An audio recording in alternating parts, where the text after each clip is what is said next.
All right, good morning, everybody. I'm going to call to order this meeting of the Mendocino County Planning Commission of June 18th, 2026. Can we have a roll call, please? Here. Here. Here. And we have Commissioner Richards inbound, potentially, or most likely. Okay, great. All right, do we have determination of legal notice for today's meeting? All items have been properly noticed. Thank you very much. All right, director's report. Do you have a report for us? Good morning. I do not have a report for you this morning, but of course I am available for any questions you may have. Great. Any questions for the director from the commissioners? Okay. Thank you. Thank you very much. All right, moving on. Agenda item number 4, matters from the public expression. Members of the public are welcome to address the Planning Commission on items not listed on the agenda but within the jurisdiction of the Planning Commission. The Planning Commission is prohibited by law from taking action on matters not on the agenda. Individuals wishing to address the Planning Commission under matters from the public may do so in person, via email, or Zoom. If any members of the public are logged into the Zoom meeting who wish to speak under public expression, please use the raise hand feature to allow staff to add you to the meeting.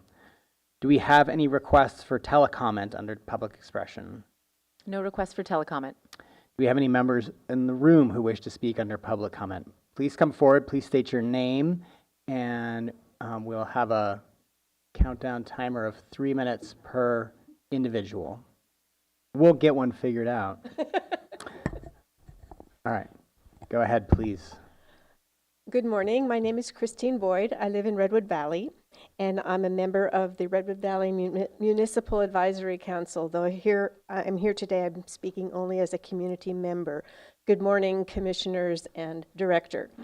I'd like to briefly address concerns we have about Assembly Bill 518, the Low Impact Camping Areas Act, or what I call LICA, but others refer to as HIP Camp. I don't know why.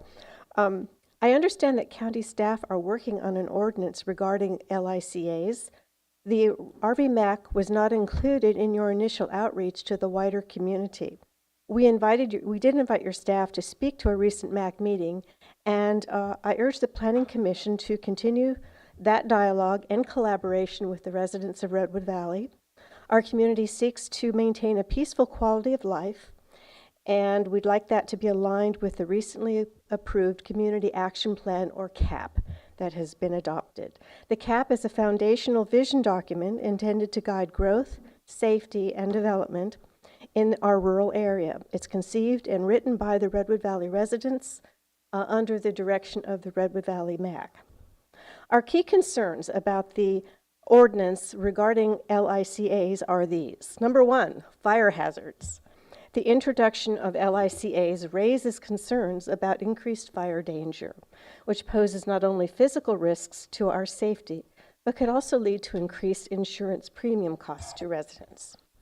Number 2, oversight and legal issues. Oversight and enforcement are labor-intensive and expensive for the county, of course. We anticipate problems like setback violations, unlawful use of private roads and easements, and the likelihood of campers trespassing on private property. The absence of clear language designed for our county and rural communities could lead to demands on staff, big demands, and inconsistencies in enforcement and potential litigation, which is costly and inefficient. An example of this is the cannabis ordinance. I know you're all familiar with that. It's been a big problem both for the industry and for residents as well as the county. Number 3, alignment with the RV Community Action Plan. The CAP document mentions the desirability of agrotourism and preservation of agricultural lands as a top priority. A LICA ordinance could align with these goals, but community input is desperately needed to avoid the possible conflict of these goals. Rather than be reactive to an adopted ordinance, which can lead to significant financial burdens on taxpayers as well as the county, let's work together and anticipate problems for a more balanced and fair result. And finally, given these concerns, I request that the Planning Commission recommends that staff engage more collaboratively with Redwood Valley residents during the development of the LICA ordinance. This would help ensure that our collective priorities are addressed and the public welfare is enhanced. We appreciate your attention to these concerns and look forward to a constructive dialogue aimed at safeguarding our community health, safety, and our rural heritage. Thank you very much. Thank you very much. Good morning, Commission, Chair. My name is Patricia Riz-Yarbrough. I live in Redwood Valley. I have been a Municipal Advisory Council member for the past 6 years, but I'm speaking here as a private citizen. I would also like to address Assembly Bill 518 and plea for more cooperation between the writers of the ordinance and the residents of Mendocino County, more specifically of Redwood Valley. Redwood Valley is very close to Ukiah and has historically served as a residential community with agriculture, vineyards, wineries. In the past decade, the introduction of commercial cannabis has created lots of negative impacts, which could be partially repeated by an adaptation of Assembly Bill 518 without scrutinizing the wishes of the people of Redwood Valley. You all know the rig. It's increased traffic with speeding cars, trucks, and heavy vehicles on local roads and easements that are not well maintained. This is all the consequences of the cannabis ordinance. Environmental degradation due to clearing of existing vineyards, covering ag land with road base, which is very difficult, if not impossible, to restore back to ag land, and plastics, water availability, increased noise levels with traffic and use of generators, stench emanating from badly placed cannabis drying sheds, and considerable safety issues due to the nature of cannabis culture. Given these concerns, we believe that without careful consideration and strong local input, similar problems will arise, especially with the combination of cannabis micro-businesses and the so-called hip camps. While the newly approved RV cap states we will promote agritourism using zoning of 2-acre parcels or greater as a basis for allowing camping, sends our residential areas once again down the path of being negatively impacted. Years ago, early discussions of agritourism included activities at specific sites, such as the previous Flocana site and the Grange Hall, which is in existence. Events are also held at wineries, which have the existing infrastructure of easy highway access, restrooms, etc. This type of agritourism makes sense. Allowing hip camps solely based on zoning of the surrounding lands will still pose nuisances as vehicles need to traverse over public or private roads by driving through these higher populated neighborhoods to reach larger parcels. This will negatively affect our residential areas, suggesting a shift that could lead to increased vehicular traffic on badly maintained roads, as well as private easements and rights-of-way into closely lit neighborhoods, potential nuisances with noise, porta potties, parked cars, and trespassing, impacting the quality of life of longtime residents, the dilution of the agricultural focus of our community. I have one more sentence. Broad zoning for hip camps carries the risk of unnecessary disturbances, undermining our community's livelihood, whereas agritourism should involve well-planned activities at appropriate sites, such as accessible wineries and existing and recently developed event sites. Thank you very much for your time. Thank you. Morning, Commissioners and staff. My name is Frances Owen, and I've lived in Redwood Valley for 49 years now. And I am one of many very concerned Redwood Valley citizens with regards to local issues and this hip camp issue in particular. This is a 3-minute statement. Oh, good, you gave me 3 minutes. So the Board of Supervisors states it wishes to align with the state on this issue, but we feel strict adherence to AB 518 guidelines appear unfair given the numerous amendments made to the cannabis ordinance over many years. One size does not fit in all different areas of Mendocino County. Ms. Krog, Director of Planning and Building, stated at the same meeting that some more densely populated urban clusters surrounding towns may be excluded, and this could potentially include Redwood Valley. We've been informed some HIP camps are already operating in Redwood Valley.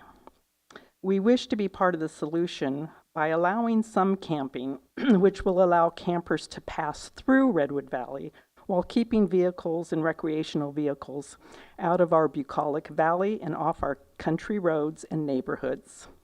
One creative solution proposed by an RV resident is to develop a unique tourist experience of mountain biking or horseback riding along the rail trail with a few camping spots north and south to accommodate them.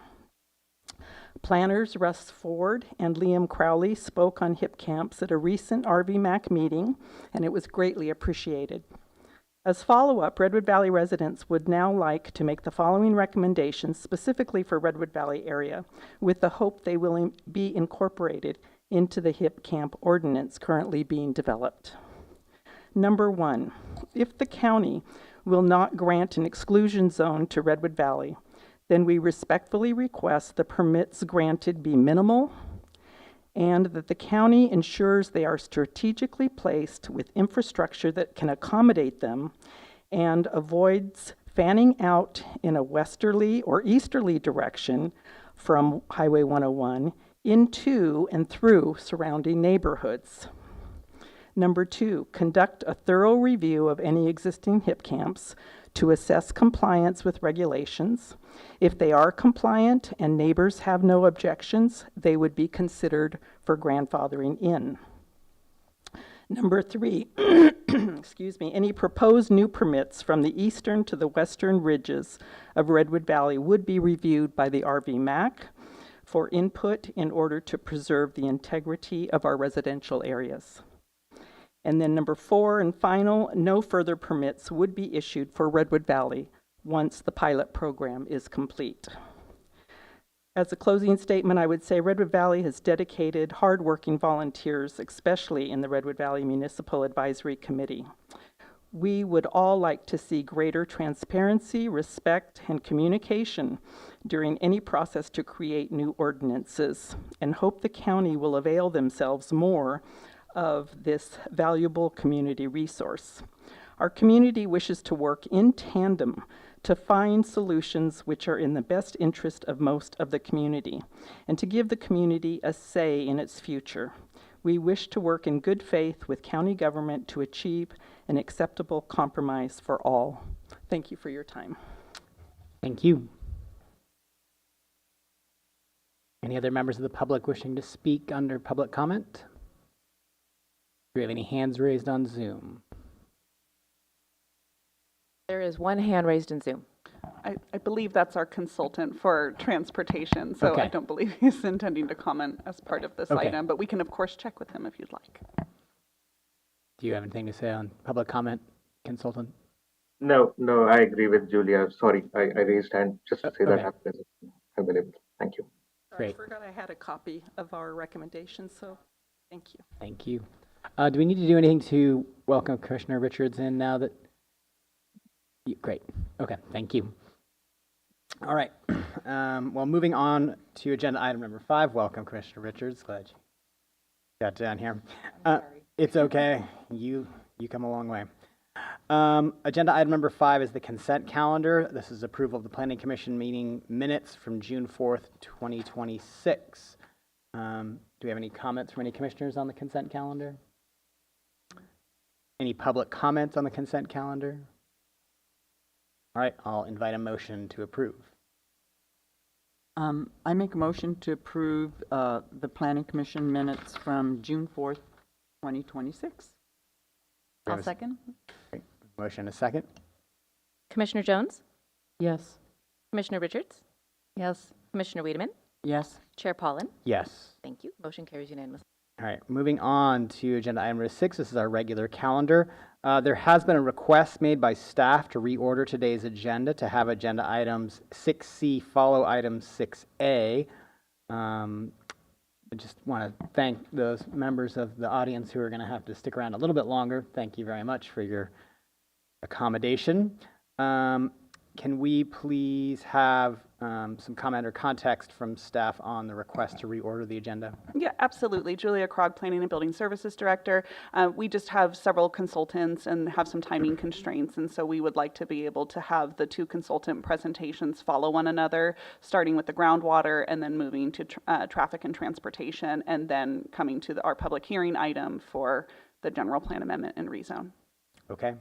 Do we have consensus from commissioners to reorder the agenda? Okay, great. Thank you very much.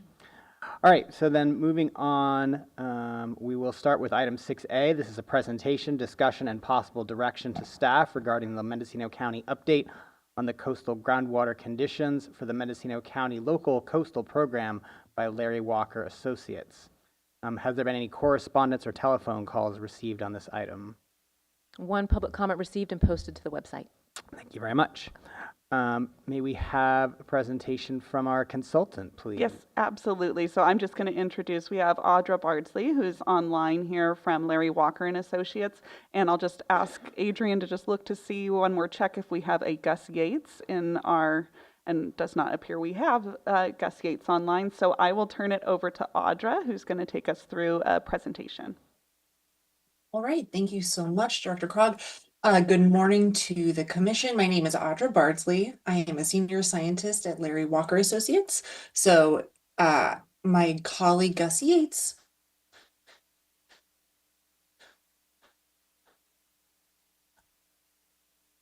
was he is not able to be here, so I will do so.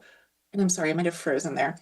And so I will do my best to take you through some of the key findings. So this update on the coastal groundwater conditions in Mendocino County is part of the larger local coastal plan update that the county is pursuing and is one of several technical reports that will result and inform some of the updates. This is the first major update that has taken place since the 1982 groundwater conditions study. So I will go ahead and share my screen here. All right. So again, this was, we worked as part of a team of consultants, including Todd Groundwater, DBSNA and Associates, and then also Will Lewis Consulting. And again, this was prepared by my colleague, who's a hydrologist at Todd Groundwater, Gus Yates. So I will start walking us through here. If he's able to join, he can offer some more detailed responses or clarifications for some of the information presented here. But I'll go ahead and walk you through some of the key outcomes from the study. And Audra, you're breaking up just a little bit, so I might suggest during your presentation, maybe turn off the video so that way we can hear your audio clearer. Absolutely. I'm so sorry about that. Let me go ahead and do that. I apologize, everyone. Let me go ahead and stop my video. Thank you. Okay, perfect. Thank you. All right. Of course, please excuse me. So again, this is coming in the broader context of the local coastal plan update, and then also on the heels of a very serious drought. So we're looking at kind of close to the last century, one of the most intensely dry periods in our rainfall record. There were reported to be several coastal wells in the Mendocino County area that did go dry. And so again, this is part of that LCP update being funded by a Coastal Commission grant that was awarded to the county and pursuing this new groundwater study. And here you can see again the consulting team, as I mentioned earlier. And big thanks to all of the partners, and especially Todd Groundwater, who led much of the more technical aspects of the investigation. All right, so there were several key outcomes from this study. We have just submitted last month the final update on coastal groundwater conditions in Mendocino County to the planning department. And so you can see here, there was a comprehensive update of maps. We'll show an example in just a moment of the previous 1982 maps that had some issues with legibility and usability for the county. So you'll see that we have newly updated maps that will make referencing different resources much easier. There's also been a digital database, or DMS, data management system, that has been developed that aggregates a lot of the historical data into one user-friendly interface. And then it also has tools to import data. So this can be a living database, as we'll see for the county, and we've undergone a training as well to show staff some of those functionalities. Then we also have maps and resulting from an analysis of parcels that are most likely to develop in the coming decades. There was also a statistical analysis of key factors that correlate with water level declines in the coastal zone. And finally, one of the key things that Todd Groundwater really developed as part of this effort was an improved and revised proof of water testing procedure. All right, so sort of, as I mentioned, this is the first comprehensive reevaluation of coastal groundwater conditions since that 1982 study that was published. And again, one of the products that came out of that investigation that have been used for proof of water and other applications since is this idea of these groundwater availability regions that are ranked from critical through sufficient. And there was a big emphasis on that surficial geology and its ability to hold water and make it available to users in wells. And so that was a starting point here, but we sort of, the technical team saw as we went through the process of update that perhaps a shift and reevaluation was necessary. So again, just an example here of what the maps looked like from this 82 study. Again, difficult to decipher, not terribly legible. So this was one clear spot to provide an update and improvement with both recent data and geospatial data that could be utilized by the county moving forward. So the result of this were 21 different and distinct resource maps.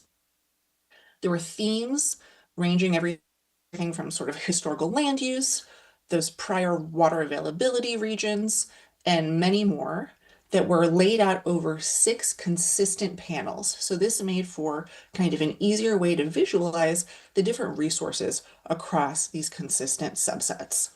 And we also have these community advisory areas that are defined as well, so that there can be some cross-referencing and understanding with other kind of regulatory and advisory boundaries here. And again, so this is showing current land use in one of the panels, and again, one of 6 that have been broken out to better visualize that sort of thin, long coastal zone.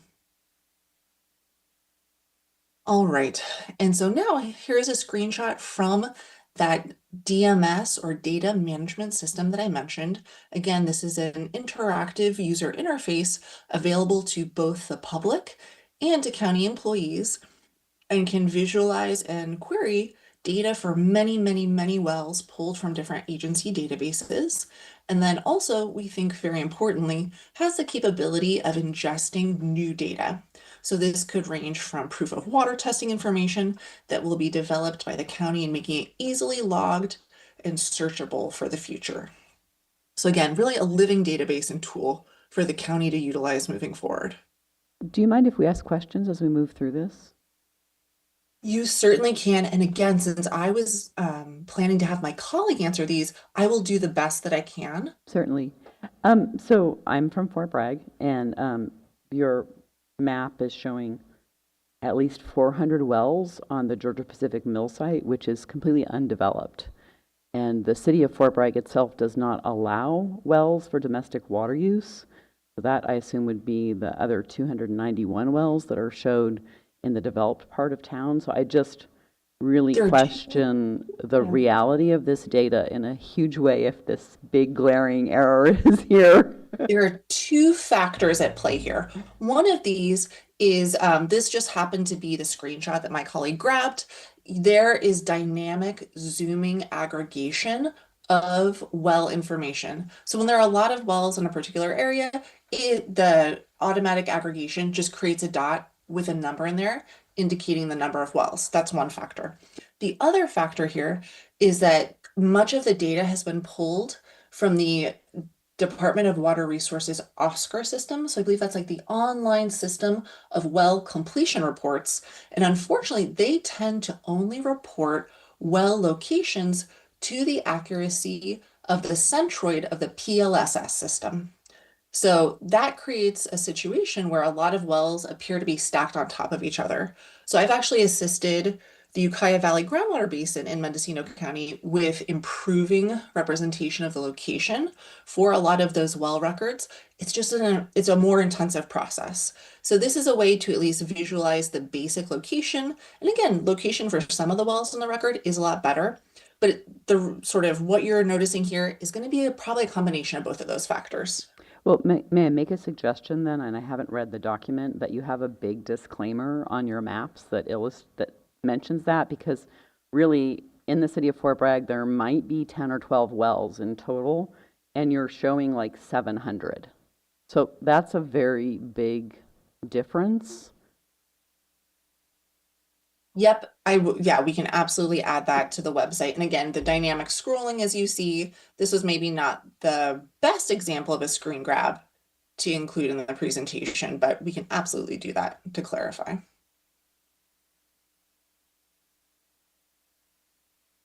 All right. Well, thank you for that comment and the question, and we'll keep moving along here. And so another portion of this was a multi-factor ordinal scoring system to look at what likelihood there was for parcel development. So there were several different factors that went into this that we sort of worked closely with the county team that comprised, planning department and then also environmental health to consider the different key factors that would make a parcel more or less likely to develop. So it could range from everything, including, the presence of sensitive species that might make development more challenging, to being within a municipal service area for a water district or a sanitation district, for example. And so again, these were all combined. They're described more comprehensively, of course, in the report. And the sort of results, and here's my colleague, Gus Yates. Gus, you came just in time as I start transitioning over into kind of the more proof of water. So Okay. I'll wrap up this slide and perhaps I can hand it over to you. Okay, sure. Would you like to share your screen, or I can just advance through the slides for you if that makes sense? Since you have it going, I'll just say next slide and then Perfect. we'll keep going that way. All right. So again, this kind of multi-factor ordinal scoring, it goes from 1 to 5. We kind of populated with our best understanding this kind of rubric. We cross-checked it with the county folks to make sure that it made sense to them. They also had the ability to sort of say, we know from personal and institutional knowledge, this particular parcel is not likely to develop. Let's go ahead and put that at the very unlikely, very low end of the scale. And again, we're looking over some different time horizons from 2025, so the very near term, that would be almost immediately compared to when we started this, moving out to 2050. So can I make another suggestion? I know some parcels on this map, I'm sorry, I'm also the planner for City of Point Arena, are state parks or federal parks, and they're being shown as low or medium development potential. And so that you should have a screen overlay that eliminates all state and local parks. And I would also recommend, to the degree that any of Jackson Forest intercedes on this, you might want to screen that out as well. Got it. Thank you so much. All right, so we will go ahead and keep moving through. And actually, yes, Gus, this is a great spot for you to go ahead and jump in. We're looking at those previous groundwater availability zones described in the 1982 report that we use as a starting place. Sure. So this was we digitized what was in the 1982 report, which is hard to read. So you can see here in these clearer colors the concept that they had of these broader zones where water resources were either sufficient or marginal or critical. And that fed into their proof of water testing and their whole conceptualization of water availability, which wound up being something we investigated in our study. They didn't really give a good documentation of how they delineated those zones, which has made it a little challenging. But go ahead, next slide, please. So we took another look at the hydrogeology of the coastal region, and the coastal plain is a narrow strip between the mountains and the ocean, and it's crossed by creeks and rivers that many of which are quite deeply incised. They're in these canyons that are eroded into the coastal plain. And as a result, those creeks function as drains on the adjacent groundwater systems. So in between in between two creeks, there's a block of bedrock overlain by a marine terrace or other unconsolidated materials that has groundwater in it that's functionally independent of groundwater on the other side of that creek, because the creek drainage boundary sort of blocks the movement of pumping stresses and recharge flows. So you end up with a lot of small, what I'm calling groundwater storage units. And they fill with rainfall recharge in the winter, and then that water naturally drains out to springs or to the creeks during the summer. And if there's groundwater pumping, then that makes another outflow. But so you have this whole string of little independent groundwater units with their own independent water balances. And that's our sort of hydrogeologic conceptual model of how this system works on the coast.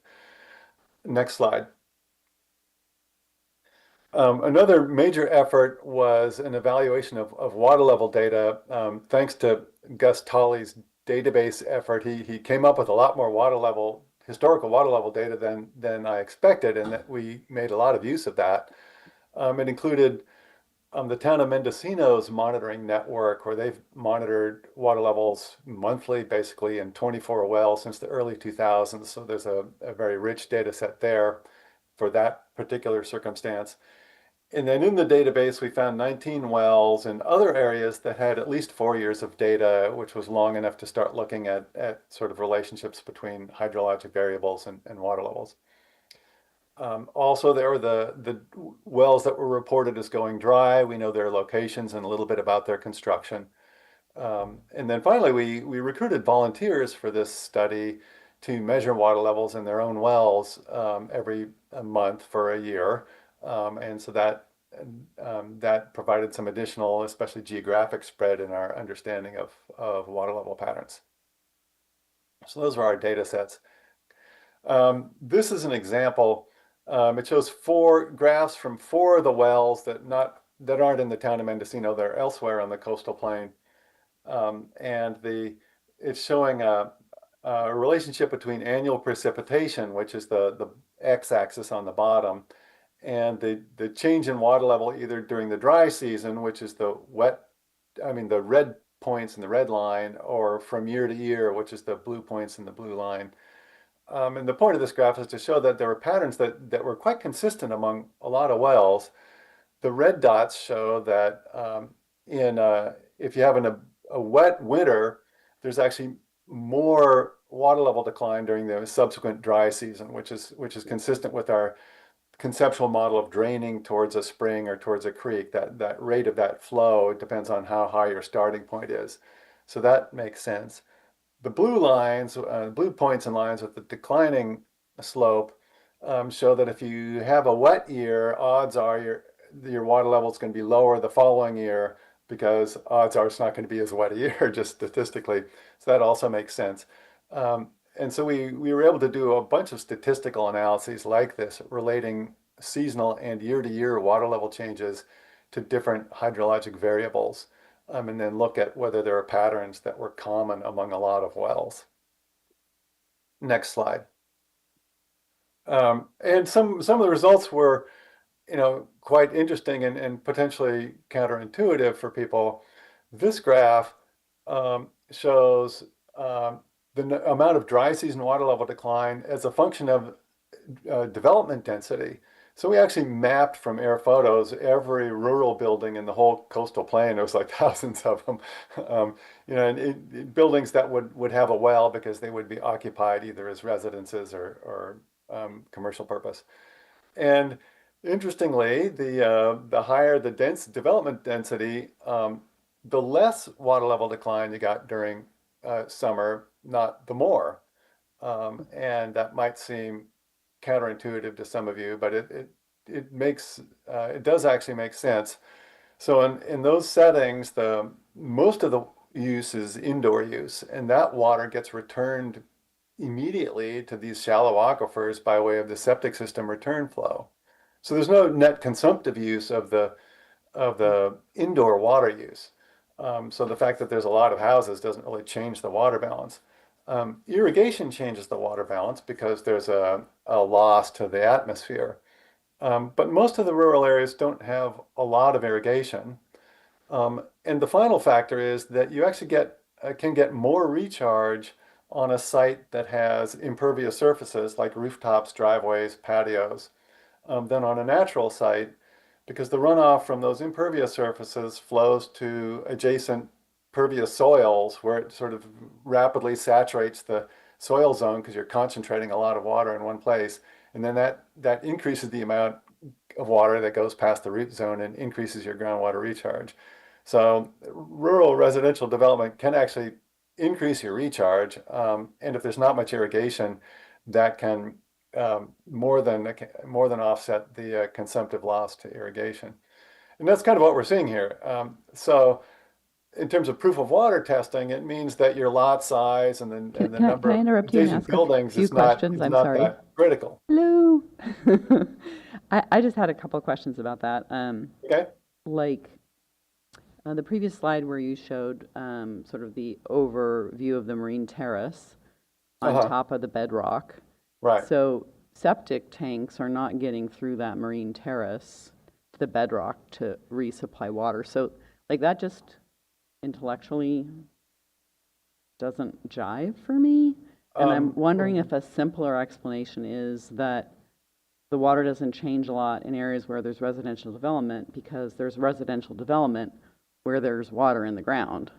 And you tend not to have as much residential development where you can't prove that a well will produce. I don't know, I'm just giving you a counter rationale. I'm just having a hard time jiving with those. Well, I guess I'll come back. Remember, the water tables are not that deep here, so I guess my question is, where do you think the septic percolation goes?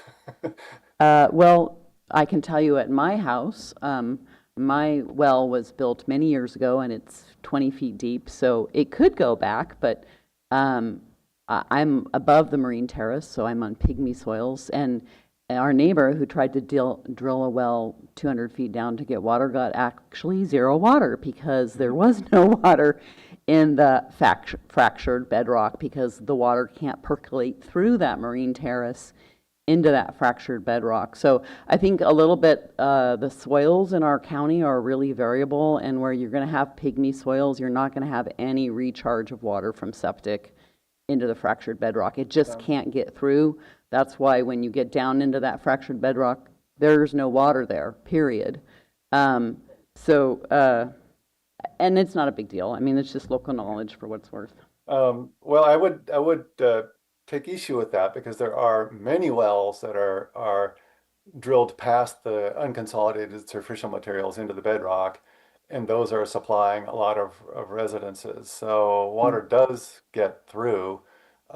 I'm sure there are situations, and there's some wells that people drilled where what they're pumping is basically casing storage. And you can drill into bedrock and not hit a fracture, in which case, you're right, the driller would go move over and try another spot. But the bedrock does get recharged. It's not highly transmissive. It doesn't have a lot of storage, but we're talking small demands to support a rural residence, and in many cases you can get a bedrock well that will support a residence. And that water that you're pumping does ultimately come from rainfall at the surface. So one way or another, it does actually get down into those fractures. Okay, let's keep going here. So here's a little summary of the factors that we've found based on these statistical relations that did seem to correlate with water level declines, and then I'll list the ones that didn't. Current year precipitation, that's not too much of a surprise. In a wet year, water levels tend to be higher in the spring and they drain out faster in the summer. Wellhead elevation correlated with water level declines, but that's because it also correlates with precipitation. So at higher elevation, there's more precipitation. And so it's kind of the same as the precipitation variable. The gradient to the drainage boundary, so we looked at where a well was, the slope from its water level to the nearest plausible drainage, which was either the marine terrace, bedrock contact, or a creek. And consistent with our hydrologic conceptual model, that there was a relationship there where there's a steeper gradient, water levels tended to decline faster in summer. The final one is export of wastewater, and this again gets to the importance of the septic return flow. So in the town of Mendocino, the town is sewered, but people still use local on-site wells as the water supply. So the shallow aquifer that they're utilizing doesn't get the return flow from the septic system that you get elsewhere in the coastal plain. And as a result, the dry season water level declines are much bigger. They're like twice as big as in the rest of the county because they're missing that major piece of return flow. I know it sounds kind of icky that you're relying on the septic return flow to prop up your groundwater system, but it is real water. And you can really, the statistical difference between the declines in the town of Mendocino and elsewhere is quite remarkable. So yeah, if you fundamentally change your local water balance by exporting wastewater, by exporting stormwater through curb and gutter type of drainage, or by having a lot of irrigation, those three factors can substantially alter the local water balance around a parcel that's being developed. And those are ones that you need to look out for when you're, permitting a well and thinking about whether it's going to be reliable in a drought. I just want to insert, the town of Mendocino now is running pipes, taking their wastewater and bringing it up to a storage tank to use for fire suppression, but also for the fields, all the fields. And that's going on right now, which is actually fabulous. Mm-hmm. Great. Next slide, please. Here are some of the factors that didn't appear to correlate with water level declines, seasonal or year-to-year water level declines. Well depth, whether the well was located within a mapped marine terrace outcrop as opposed to a mapped bedrock region. And that part's interesting because if you look at the driller's logs for wells that are drilled in bedrock areas, you still see a bunch of unconsolidated material that they drilled through near the surface. There's, in most cases, there's what we call regolith. It's weathered bedrock basically, but it has the same. It has some of the same primary storage capacity characteristics that the sands of the marine terrace deposits have, so that there wasn't as much of a contrast in how wells were behaving in the bedrock areas as in the marine terrace areas as we expected based on that 1982 study. Next one, I've already mentioned the development density variable. The water level patterns did not correlate with water availability region. I might point out that of the 19 dry wells, most of those were in areas that had been mapped as sufficient or marginal water resources, not as critical water resources. And also I did some estimates of average annual groundwater recharge on a time series basis, and a little bit to my surprise, that didn't show a correlation, particularly with water level declines. Next slide. And so that led us to reconsider the proof of water testing procedures that originated really back in 1989, I think, as a follow-on to the 1982 study. And those procedures emphasized certain things that we now think are not all that important. And so that led to our proposed revision to these procedures. They emphasize superficial geology, the groundwater availability region, and lot size.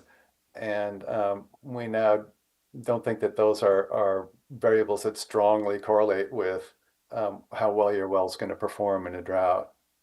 They had a very restricted testing season. They really wanted to focus on the dry season, which is, which has advantages because that's the season where you're most likely to have yield issues with your well. But that meant that if you wanted to develop your parcel, you had to wait most of the year to get to August 20th to October 31st to do your test. And that obviously impacts a lot of people trying to work with their land. It involved kind of outdated residential water demand, water use factors from the early 80s, and all the plumbing has gotten much more efficient since then. So those needed updating. And there were some exemptions for existing lots of record. I think some of those were subsequently removed, but our attitude was, well, if anything's going to be relying on a well, it should be a reliable well for that use, regardless of whether the lot size or what the use is or whether it was an existing lot. So our proposal just includes any lot that's being developed and will rely on a well. Needs to have an adequate well and do a proof of water test. Next slide, please. So we came up with a new proof of water testing procedure, and our purpose really was to try to ensure the reliability of wells, the well yield during droughts when water levels are low. So in most years, the wells that are out there are doing fine. And then in 2020, 2021, which was the driest 2-year sequence in the whole, in an almost 100-year hydrologic record, some wells were struggling and went dry and couldn't keep up with the demand. And so we're trying to look at ways to tell, ahead of time whether a well will keep performing during a drought. And our method is, not perfect, but I think it's pretty good. And the format of this is an Excel workbook with data entry fields that the well tester completes. And then there's other cells that do calculations automatically based on the input data that the tester puts in. And it takes it includes information about the development, information about the water demand, the well tester's credentials, and then the data from the actual test. And then it takes the test results and estimates what we think the water level and the well yield would have been in a fall of 2021 condition, using some of those statistical relations I just showed. So it gives you a little bit of a peek at, well, we see how well this well is doing now. How well do we think it would perform in a drought? And so that's another piece that we put in the workbook there. Next slide.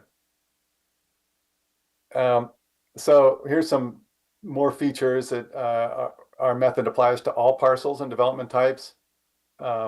We have a stepwise construction of what the maximum day demand is, and that leads to the required pumping rate for the test. We allow tests to be done in any month of the year, but the required pumping rate is much higher in winter than in the fall season. So you can do it anytime, but you have a higher bar you have to meet, basically. And that reflects the realities of concurrent recharge happening in winter. Can I ask a question here? Yeah. Also? So is that required volume that's getting pumped? You said it depends on the season of when the test is done. Is it also depend on the quantity of rainfall that occurred in that year? Because you saw such a close correlation between well performance and the quantity. So in other words, if someone pumped in a really wet year, would they have to produce that much more water than if they pumped in a dry year? We don't have that in there. That's an interesting thought, though. I just wouldn't want to get into a situation where someone pumped and it was like a 60-inch rain year, and it showed they had enough water, and then you get into a normal year and suddenly they don't have enough water. Right.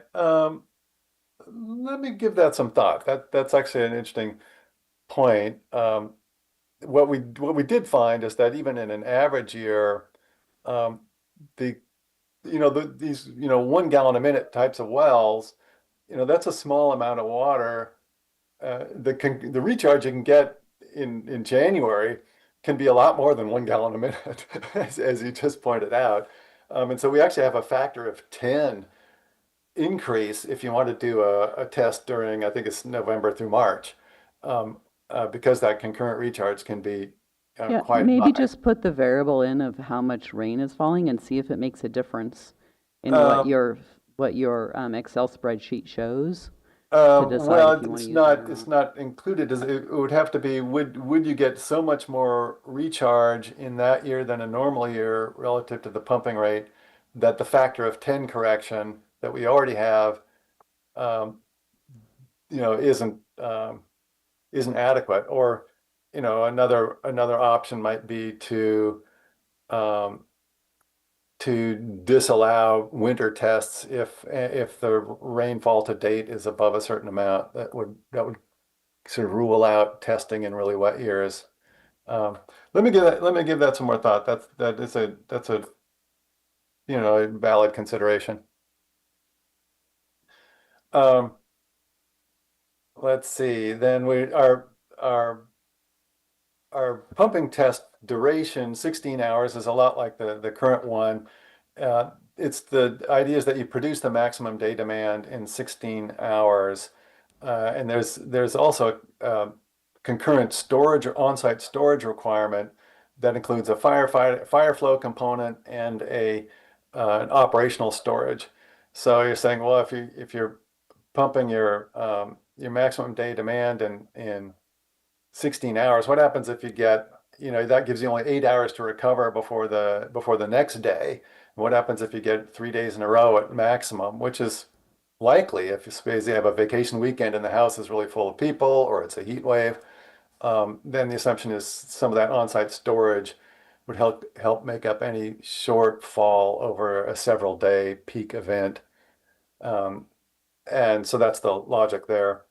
And finally, we formatted the workbook in such a way that the results of these tests can easily be uploaded to that data management system that I described earlier, so that these data get accumulated as the information base for future studies and would potentially greatly expand especially our geographic distribution of data, which now is a little bit uneven. Next slide.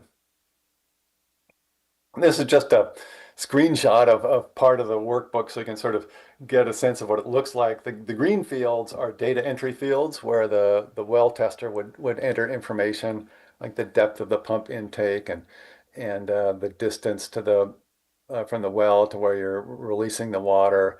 And then at the bottom, those two rows are the pumping rate and the depth to water during the course of the test.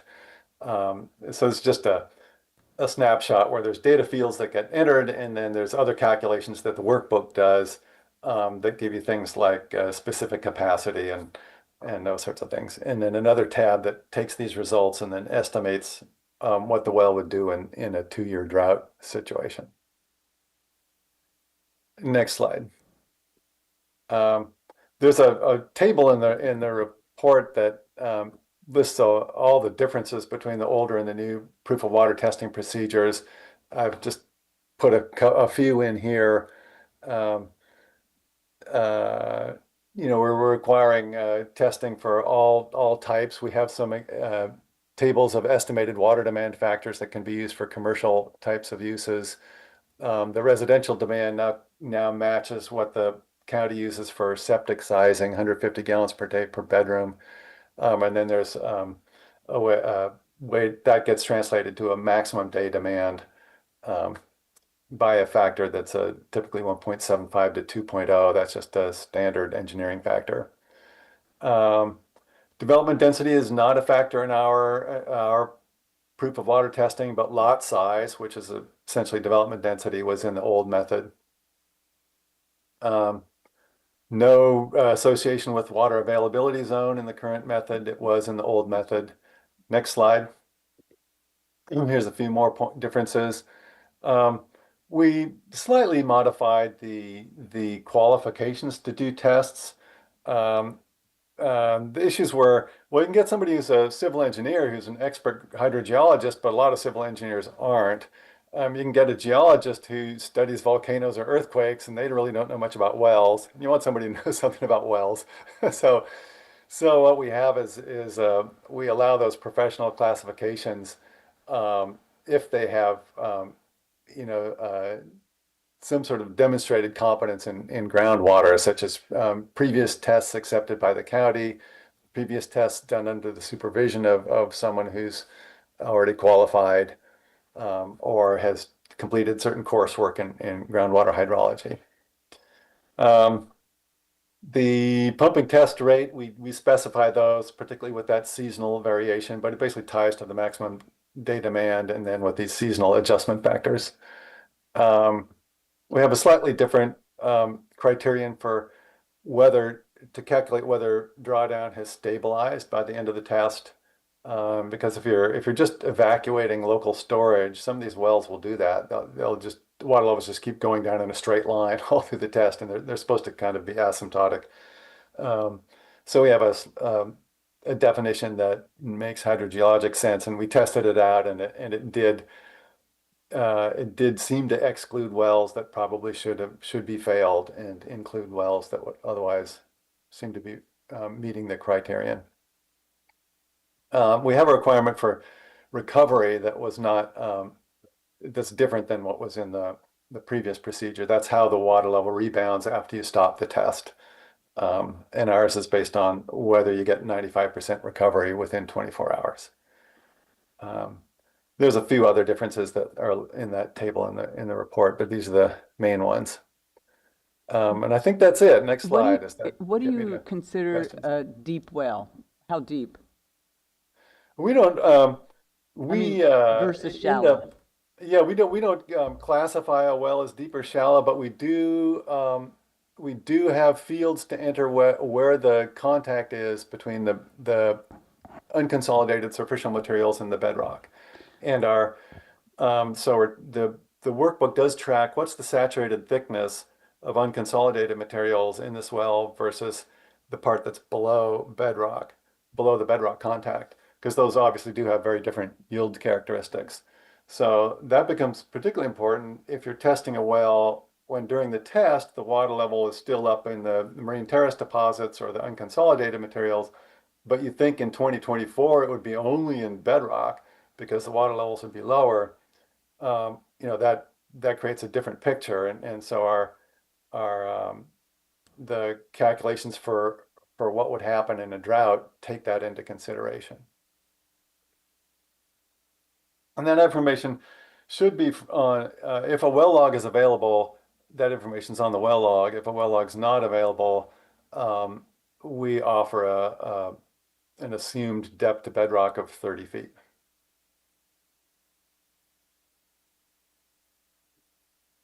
Well, thank you, Gus, and thank you, Audra, for participating. And I'll just note for the benefit of the commission too, as part of this process, we had a technical advisory group that was advising and working directly with the consultants and with county staff. And we found that incredibly valuable. They reviewed all the tasks alongside with county staff members. And then the consultant team incorporated their feedback into each of those tasks. And that was really great to have the shared local knowledge from some folks out, especially on the coast, a couple geologists and folks that have general knowledge surrounding issues with water in our coastal region, and a representative from the UC Davis Cooperative Extension. So that was really a valuable group. And we're very pleased with being able to present this to you all today, because it's been a couple years of work leading to this point. And I think one of the most significant work products that's coming out of this LCP update is that proof of water, because it directly impacts how development will be reviewed along the coast for every project that comes through the door. So with that, I think if there's any questions from the commission, we are happy to do our best to field those. Any more questions from any commissioners? No questions for me. I'll just reiterate, maybe on the map, do a disclaimer because there are not 700 wells in the city of Fort Bragg, for example. And just to remember to exclude the parcels that are state parks, federal parks, or forgetting the CAL FIRE property. Jackson Demonstration. Jackson Demonstration State Forest, because development is very unlikely on those, and the map does show that development would happen on some of those parcels that I happen to know about. And then also I would encourage you to think about dealing with high rain event years in terms of your test.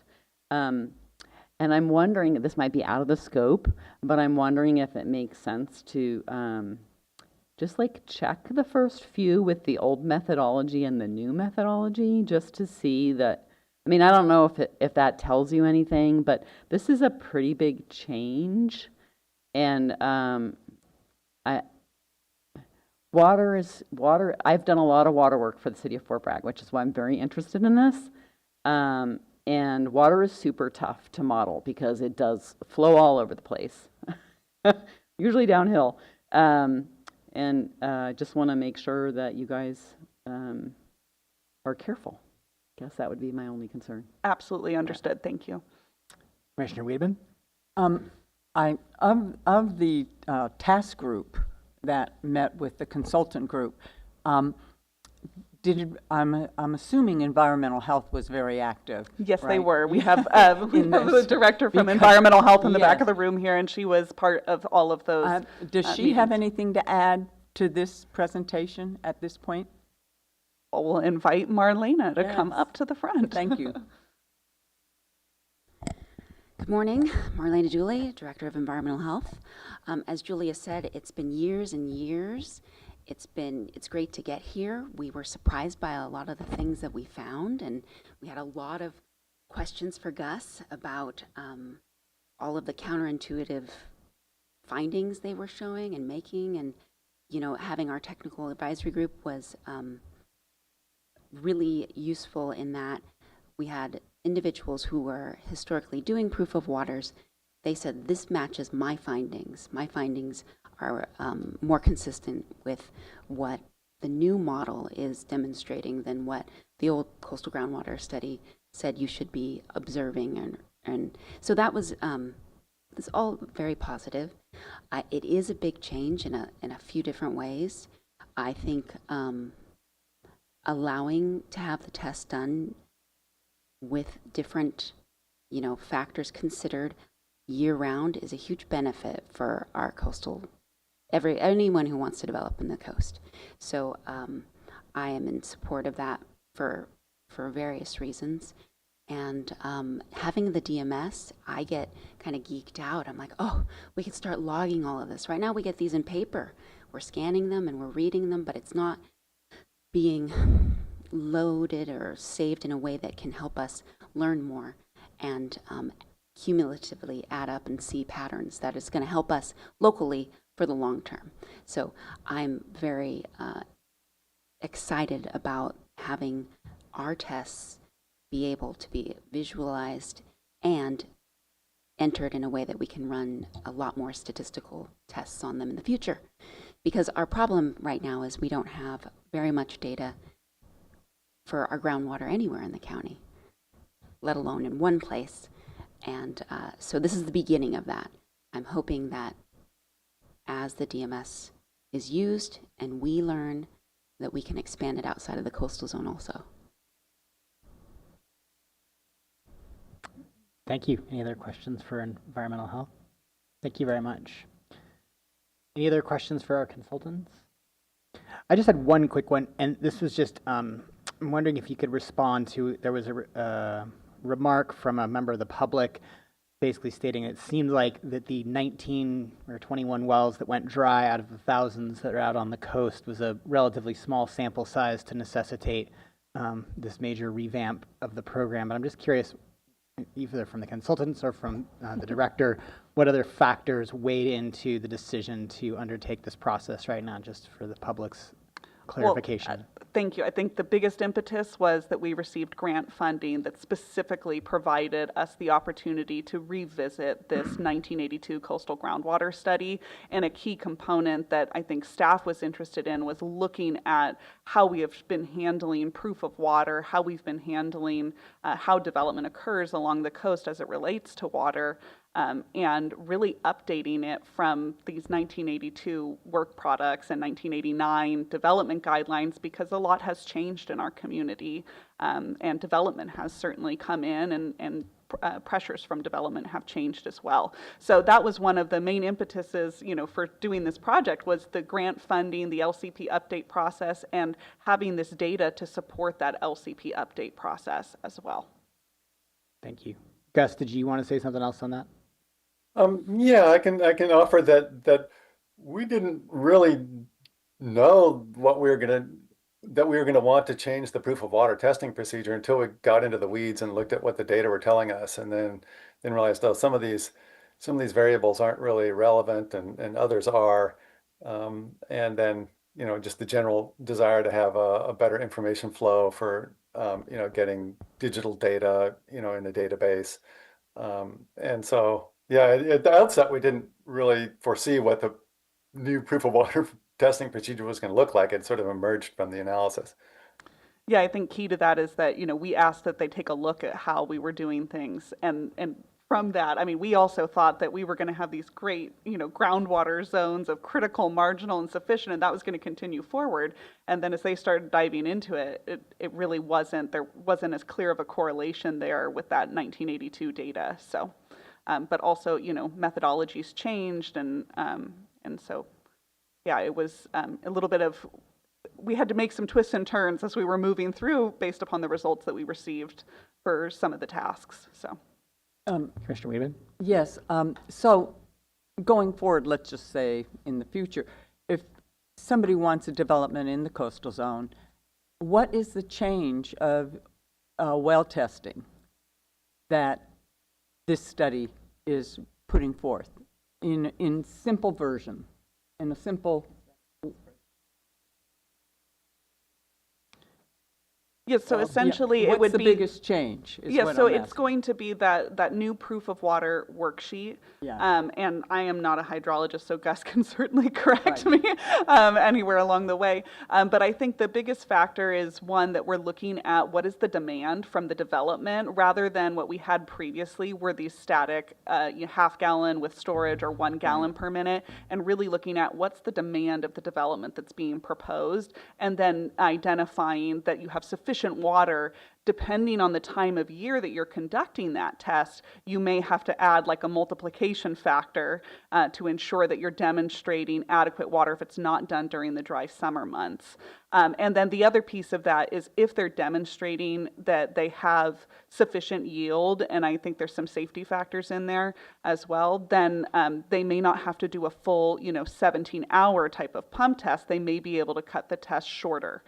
So also can result in less sort of, draw on these coastal wells, because a 17-hour pump test is a very long pump test as well. So,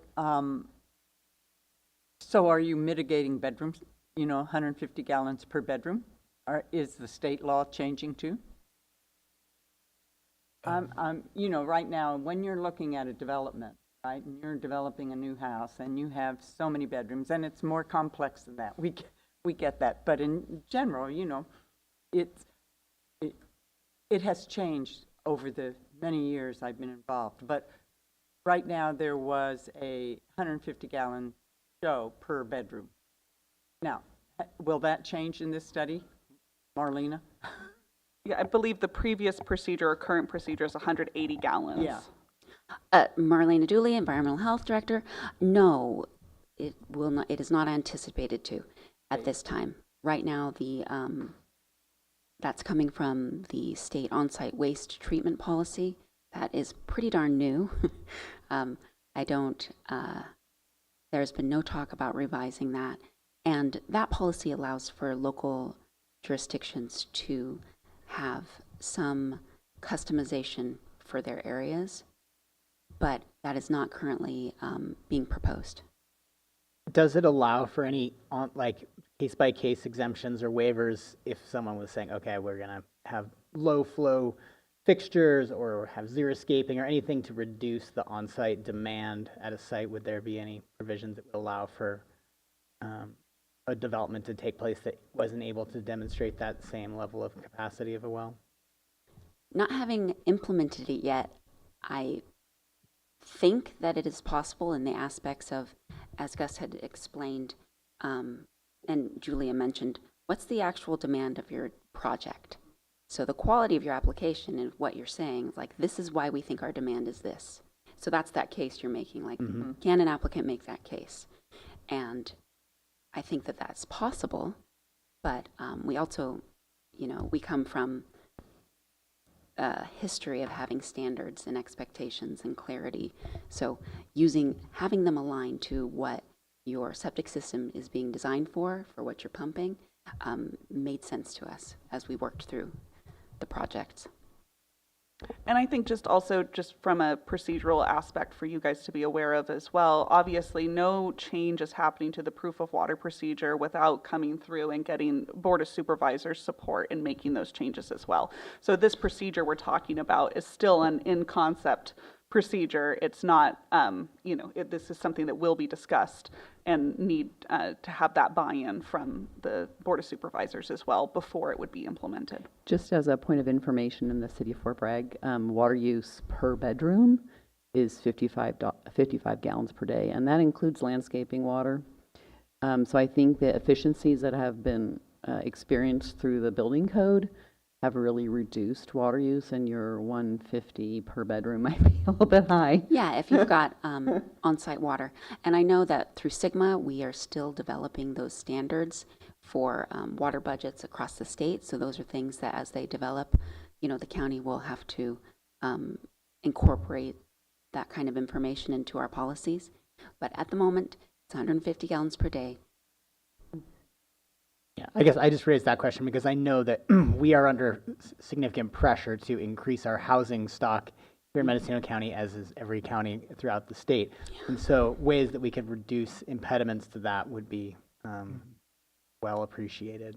One thing to maybe consider is water use for multifamily housing per bedroom is much lower than for residential, single-family residential. So where there are multifamily projects proposed in the county, you might consider a different ratio. Because mostly they don't do a lot of landscaping because it's not their yard. Great. Thank you very much. All right, any other minutia for our staff or consultants? This is good. No, I'm sorry, I don't mean to demean this. We're trying to provide insight. I know, this That's is our great. job. Hey, I'm getting into the weeds here too, so I'm not casting shade. All right. All right. Gus, do you have anything else you want to add before we? Nope, that's it. All Appreciate right. your questions. Okay, thank you very much. All right, I'll now move on to public comment on this item. Public comment is invited. If you're called to, when you come to speak, please state your name for the record. Public comment is limited to 3 minutes per person. Speakers are asked to please address their comments to the meeting chair and refrain from using profanity or engaging in conversation with members of the audience or staff. Are there any individuals on Zoom that wish to speak on this item? Do you have any hands? Seeing any hands raised in Zoom? All right, great. Anyone in the room wishing to speak on this item, please come forward, state your name for the record. Don't push each other too hard. And welcome back. Thank you. Amy Wynn, Coastal Planning and Biology. Thank you to the consultants and staff and the advisory group and you guys for getting into the weeds. It's very much appreciated. It's a really important item. I have a request in that there's not a lot of people doing public comment. I'm wondering if I might have a little bit more than 3 minutes, maybe 4 or 5. Sure. Okay, thank you. So this is excellent. The questions have been excellent. Gonna try to go from like top level to minutia. When it comes to reviewing these this data, and I know we talked about this before, I think it might be really helpful for the Board of Supervisors to either come up with applicant-funded way to have a consultant review some of these items, have a consultant on call for reviewing the submitted data, and or have a specialist staff person in environmental health. I'm imagining it's environmental health, so that it's not kind of your typical staff person that can get into the weeds that we're all getting into, and when there's issues, it's kind of wonky. Town of Mendocino has a consultant, hydrological consultant that reviews those submittals. So maybe an on-call consultant. Next item is I do hear and I appreciate, and I'm not going to debate that proof of water is now being required for all development and so question is, okay, so that would be for a single-family residence on a vacant lot, and if the test is counting for the number of bedrooms, does someone have to come back and when they add on to a house with 1 or 2 or 3 bedrooms, do they have to do another proof of water test? So that's a question, and would love to know the answers, but I know that's not necessarily how that works.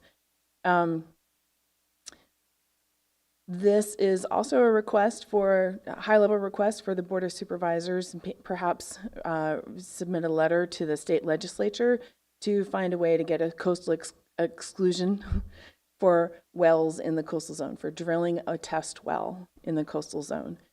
When someone is proposing development and they can't, in certain situations, they cannot be exempt from having to get a coastal development permit for drilling a well to prove that there's adequate water, that adds easily a year to the process, because you're going to have to do possibly a geotechnical report. So if you can say a certain distance back, please, be excluded.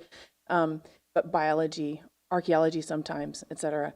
So it gets extremely expensive and it takes a long time.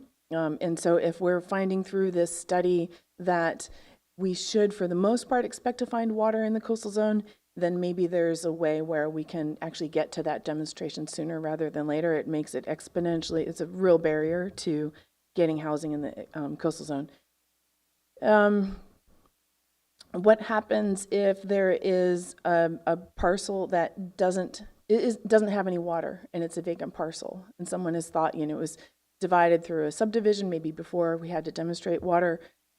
What happens to that vacant parcel? Is it then considered, like, it's never able to be developed? Does that get, who owns that in the future? Does land trust buy it? Does a Fish and Wildlife buy it? I think I have 2 more comments. This next one is, this I think is when having a staff or a consultant as a hydrologist comes in handy. How does staff make the determination as to whether to use a 1.75 or a 2 factor? I mean, like, we kind of probably want to know that before we're doing our test. And that was it. Okay, thank you, appreciate it. Thank you very much.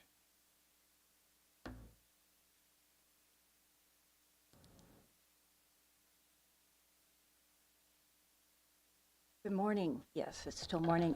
Christina Aringern, all the way from downtown Mendocino. I have a few questions rather than comments, and let's see. Can you just adjust the microphone? We can hear you, but for people that aren't in the room. That's there you go. better. Thank you. I sometimes forget I'm 5'2". Regarding, let's see, the DMS and log drilling data, is that going to be available, accessible to the public? Yes. Wonderful. That's what I want to hear.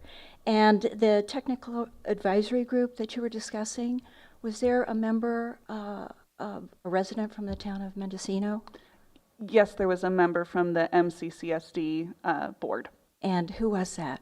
Jim Sullivan. Okay. Thank you, Julia. You got 2 more minutes if you want to sing us a song or anything. Okay, great. We have a hand raised in Zoom when you're ready. Okay, thanks. Yes, on Zoom, please. Go ahead. Hi, my name is Megan Durbin. I'm land use senior planner for Wind Coastal Planning and Biology. I had a couple questions and I have some thoughts about what the answers might be, but I'm, just keeping it simple to not make erroneous assumptions. And, admittedly, I am not a scientist, so it may just be a lack of experience and know-how in these things. I think I can boil my thoughts down to a couple questions. And I was interrupted at one point, so I apologize if this is repetition and I just missed something. But I'm curious about what is the purpose and use of the projection analysis about which properties are more or less likely to be developed in the future. There are so many variables to that I just wonder, how useful that is, and what's the general purpose of that. And then to the proof of water discussion, why is the minimum acceptable rate based on the maximum use in a 16-hour day, especially if that's something that does not happen frequently?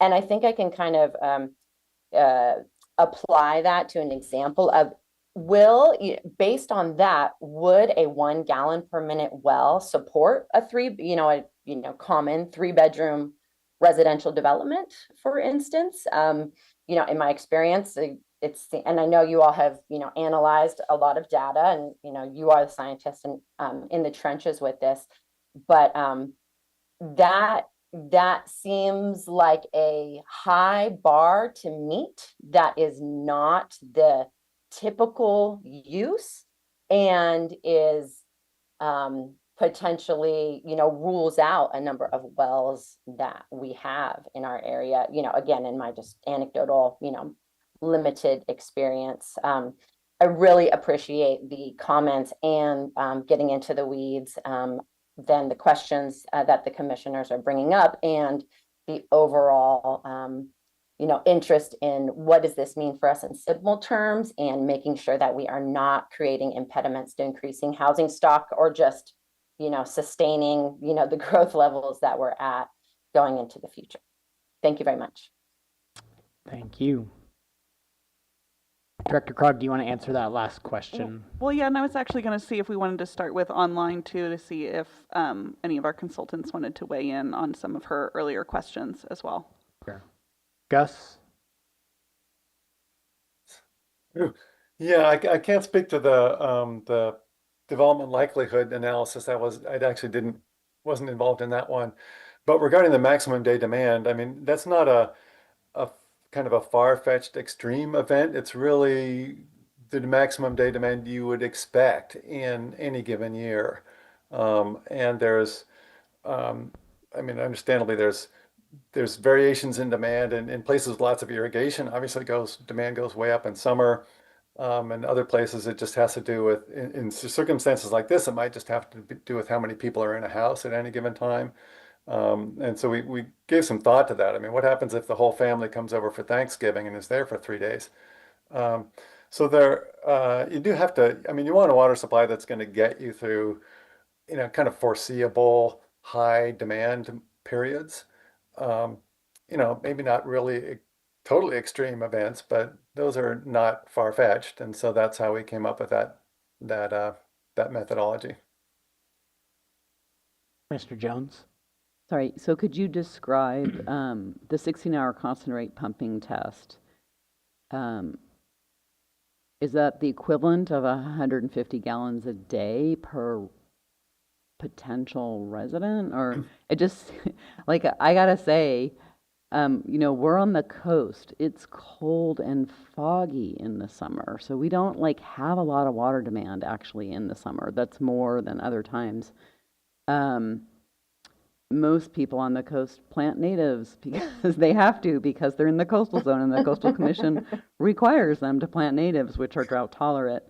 So again, there's this tension, right, between wanting to ensure there's sufficient water, but also wanting to ensure there's sufficient housing.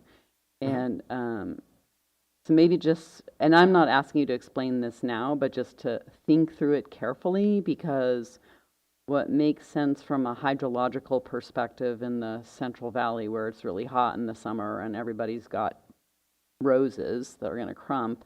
It's not really the case on the coast. Right.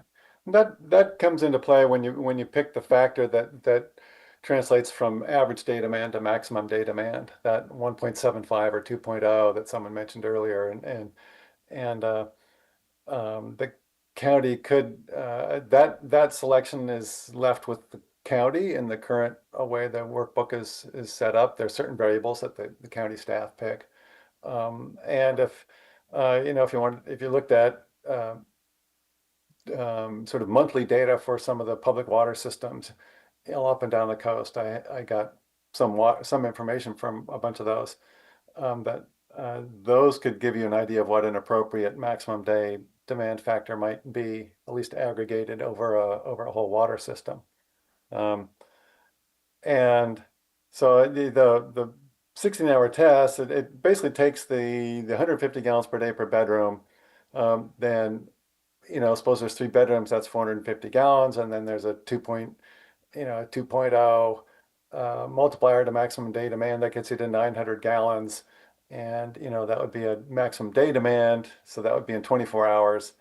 And the idea is that you would pump that 900 gallons in 16 hours because to maintain long-term water levels, to maintain your long-term supply, the well has to recover between pumping cycles. And typically the recovery takes about as long as the pumping cycle was. So we could have required that you do it in 12 hours so that you get 12 hours of recovery. But we thought that was a little extreme. So I said, okay, 16 hours, that gives you 8 hours of recovery before the next day. That might not be full recovery, but we also have some on-site storage requirement to help manage those short duration, high demand periods. Does that answer your question, Commissioner Jones, more or less? In a way, I think he answered it appropriately from a hydrological perspective, which is correct. I guess I'm asking a little bit of a deeper question than that, and that is, what's the justification for that? No. What's the consequence in terms of our housing supply of having a very robust hydrological analysis that makes sure you never have any wells fail, versus having a more conservative approach, which is frankly the way most coastal residents run their lives? We are all careful with water. Many people have drip irrigation systems. It's so drilled into our heads to be super careful with water. I just want staff and the consultant to think about the unintended consequence of being super conservative on the water side is that you're going to have some parcels that are not going to be developable for housing that if you weren't that conservative might be, and might release a little bit of our critical housing issue that we have on the coast, because God bless us, everybody wants to live here. Yeah, and I understood. And I think those are some of those, sort of policy considerations that will need to be factored in when thinking about these types of this type of analysis. And I think like what I saw, not as a hydrologist, but reading the findings of the 1982 groundwater study and then the 1989 development guidelines, you can see that there were some policy considerations made in there for what the county ultimately decided to adopt as those development guidelines, which had that existing lot of record type of exclusion within there, and then also perhaps some of the zoning that was applied on properties did not follow some of the recommendations in terms of minimum parcel size that was desired to be seen. So I think, we see that certainly those types of factors can be taken into consideration and have been taken into consideration in the past by certainly the Board of Supervisors. Okay. I guess I'll just say in response to the question from the last presenter that it does seem like it's a fairly reasonable standard. Given the 1 gallon per minute at 16 hours a day, even using the 2.0 factor, which is the highest one, it does still allow for the 3-bedroom home to be constructed on any lot that's generating 1 gallon per minute for 16 hours a day, which I know is not an inconsequential amount of water by any stretch. But I guess that's why I asked the question around are there any provisions for variations in circumstances where people could demonstrate that they're going to be using less water than that? Because I think we have to have a standard, but we also have to have provisions to allow for variation when it's necessary and appropriate. Or possibly a big holding tank. That's instead. exactly what I was going to say. That- Most people have Holding tanks. 2,000-gallon holding tanks, and that 1 gallon or more per minute, just keeps that topped off. Yep.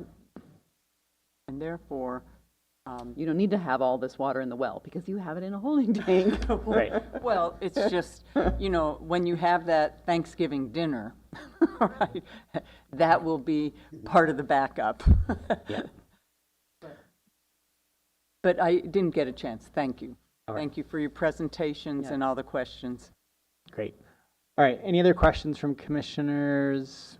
Or I'm not even in that part. Is any more on Zoom right now? Raised in Zoom. Okay. Great. Do we have any final remarks from staff or from the consultants? Nope, Not nothing for me. from either one of us. Great. So go ahead, Just Commissioner one Weeman. question thing. So when this report, as we are going through the, report, when does it brought back to the community for, So on this- the coast for hearings? Sure. So this has been brought, and I sent it out to all of the interested parties, stakeholder list that we have maintained. It's posted publicly on the department's website, as is the proof of water workbook and all the other prior tasks that were completed by the consultant team for this work, and many of the other items that we have, many of the other studies that we have as well. So, so with that, we do have that. This public can provide comments back to our office on any portion of this document. We'll take those into consideration. With this report being completed, we now start looking at our policies that we have that surround groundwater usage, and we'll be holding a series of probably stakeholder meetings that'll be over the overall LCP update, but certainly with water as a focus to, if not one of those, many of those. So. And will those stakeholder meetings be at the coast? Yes. Great. And will we see another copy of this before it goes to the Board of Supervisors for final approval?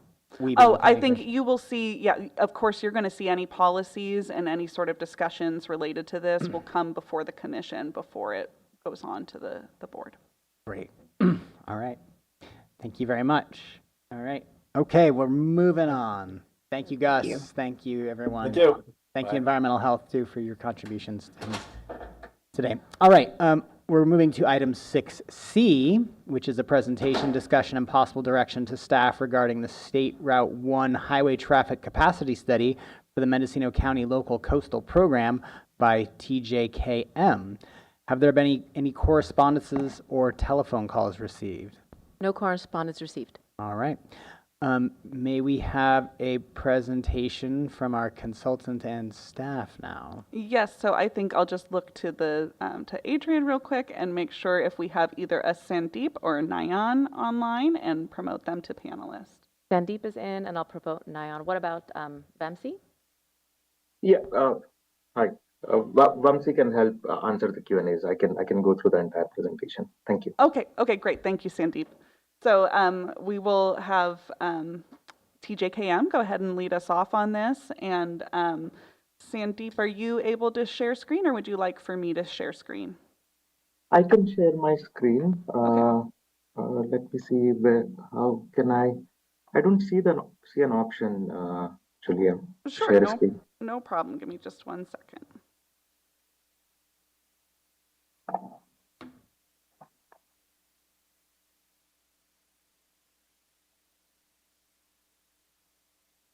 Promote me.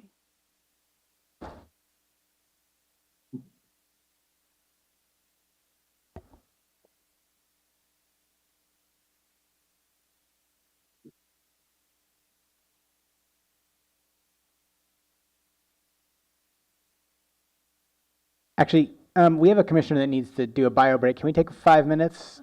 Sure, and we'll Okay. get everything up online. Thank you. Great. Hey, well, I could have been more graphic.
All right, thank you all for your accommodations. All right, we're gonna go with Sandeep. Yes, thank you. So our consultant team is here from TJKM, and I've got my screen shared here. So Sandeep, just walk me through. Oops, let's see, it says it needs to be refreshed. There we go. Okay. Oops, Sandeep, you're muted. I'm sorry.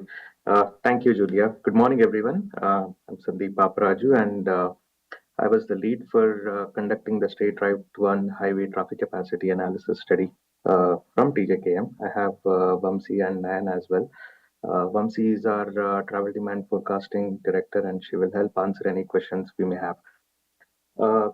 Next slide, please, Julia. So as we all know, State Route 1 is the major north-south coastal route, and it supports residents, emergency access, tourism.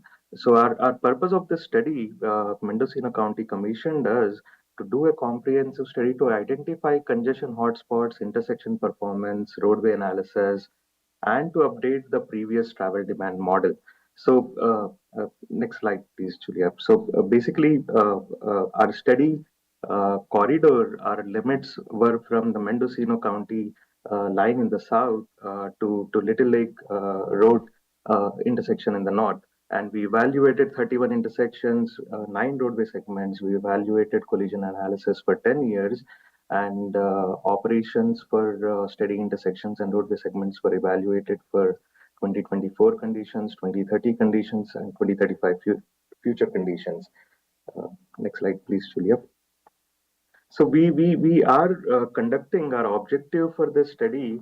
We are conducting this to support the local coastal program update.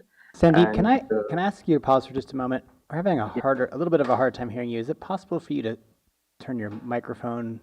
Oh, is this better? Is this better now? A tiny bit more if you can. Is this better? Yes, thank you. Thank you.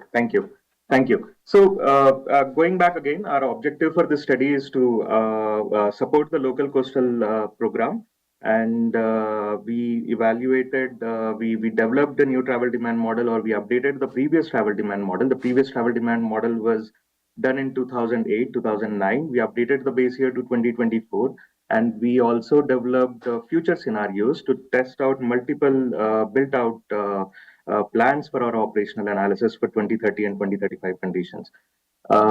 Then we identified deficiencies along the steady intersections and roadway segments, and we provided mitigations on what can improve corridor performance as well as support sustainable future growth along our steady corridor in the Mendocino County region. Next slide, please, Julia. So traffic data collection, we collected traffic counts during the peak summer season on July 4th to see what the impacts would be from the seasonal tourism. We collected PM peak period counts on Friday and Saturday midday peak period counts. Roadway segment ADTs were done for 3 days, Thursday, Friday, and Saturday during the same periods. And collision analysis were requested from SWITR's database to identify the what kind of collisions are happening, what are the reasons for those collisions, and come up with the improvements to reduce those collisions based on 10-year data. Next slide, please, Julia. The major aspect of our or major goal of our project was to update the travel demand model. We received the travel demand model that was done in 2009. We updated the base year, like I previously mentioned, and we started calibrating and validating the model. Our calibration was done based on the US Census 2020 data. And next slide, please, Julia. And we derived most of the inputs from the general plans and the other transportation long-range plan documents that were conducted by different cities along our steady corridor.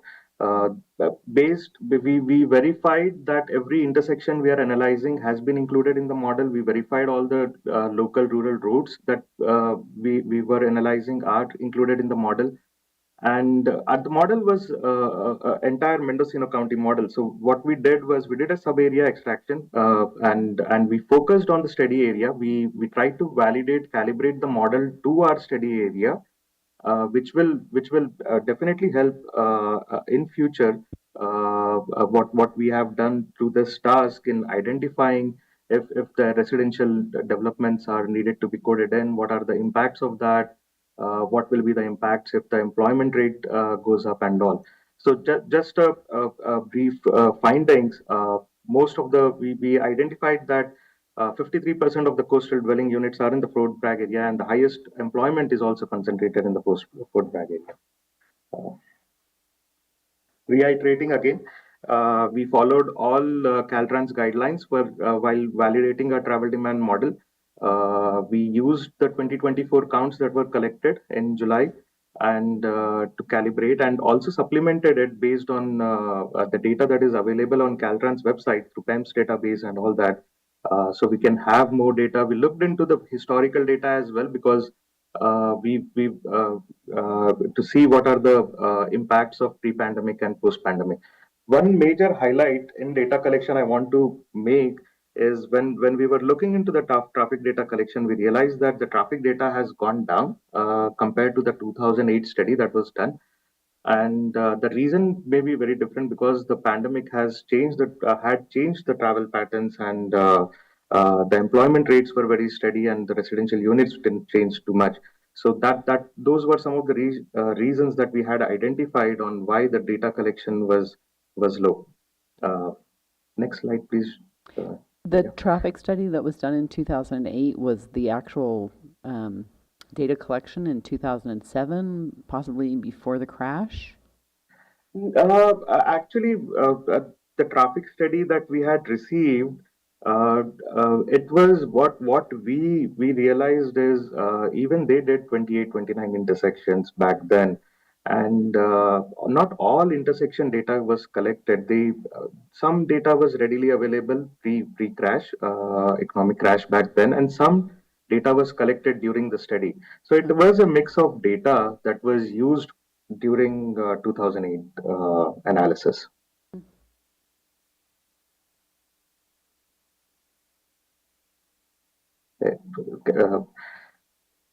I'll just continue. So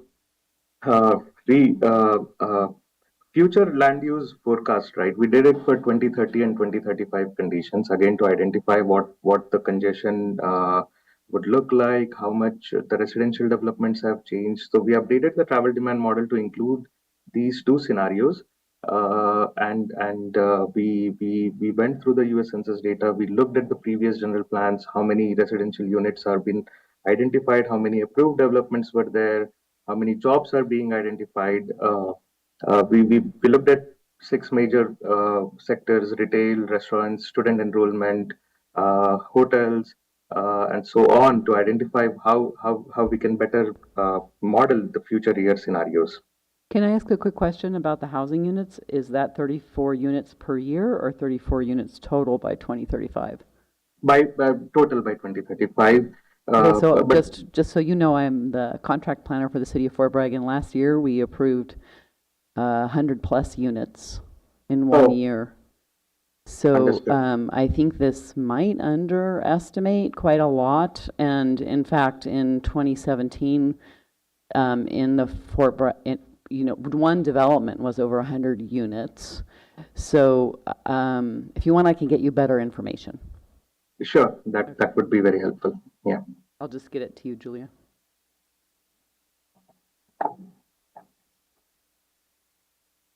Next slide, please, Julia.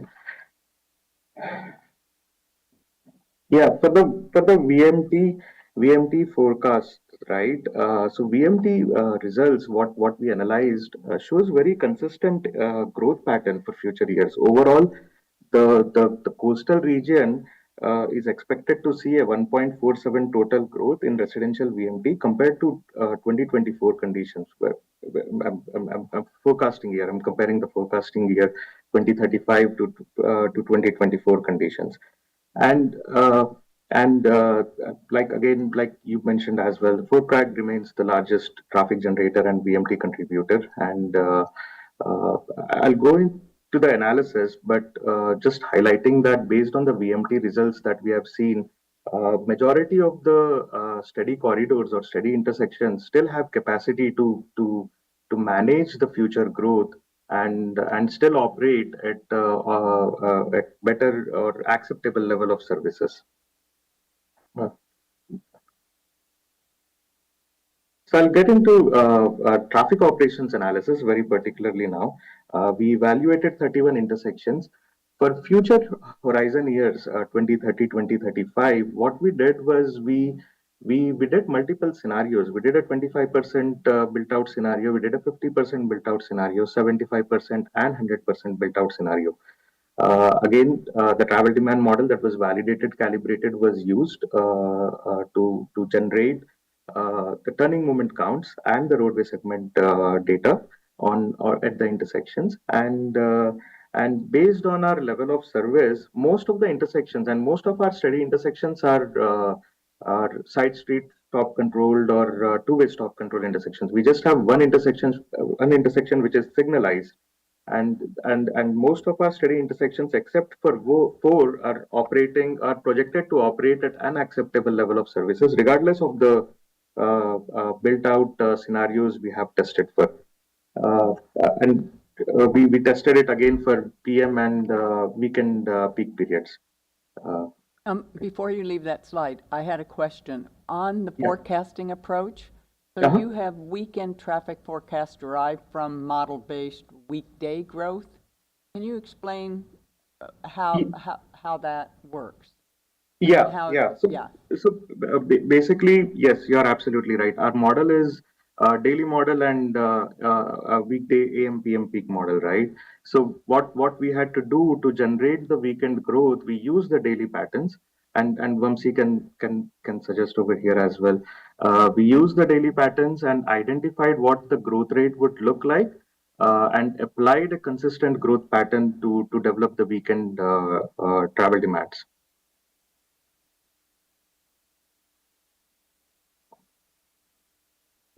Thank you, Sandeep. I think we can keep moving forward. Okay. Thanks, Julia. So next slide, please, Julia. So again, so these are the 4 intersections that we identified, which are operating at unacceptable levels. 2 are in city of Mendocino, Boise Lane, and Fort Bragg, Old Coastal Highway in Fort Bragg. And we have one roadway segment as well, State Route 1 to Old Coastal Highway, again in Fort Bragg area. These were the intersections which were operating at unacceptable levels, and the remaining intersections and even this roadway segment that we identified is not unacceptable. It's very close. The V by C ratio that we calculated was very close to 0.9. So that's why we have I listed it out, like probably in future, like you mentioned, with the additional residential developments coming in, may fail. So we try to identify mitigations for these intersections and roadway segments, and some of the intersections that are listed, or not some, but at least 2 of the intersections, the Brewery Gulch and the Point Cabrillo, I think it meets the signal warrant. The PCAR, we did only PCAR signal warrant analysis, collision analysis, and it meets those signal warrants. And we suggested that probably a complete full-blown signal warrant analysis be done and the signal be installed to support the future growth in the area. Next slide, please, Julia. Yeah, same for roadway segment. Like I mentioned, the Simpson Lane to Old Coastal Highway on State Route 1 is very close to 0.9, and it's still at LOSD in 2035. But since it's very close, if future developments are approved around that area, it may trip. The remaining roadway segments have no issues and they have capacity for now. Can you just explain what the 0 and 1 mean on that page? Yeah, actually, those are typos. Actually, those need to be in decimal points. Got it. Yeah. They're rounding up and rounding down.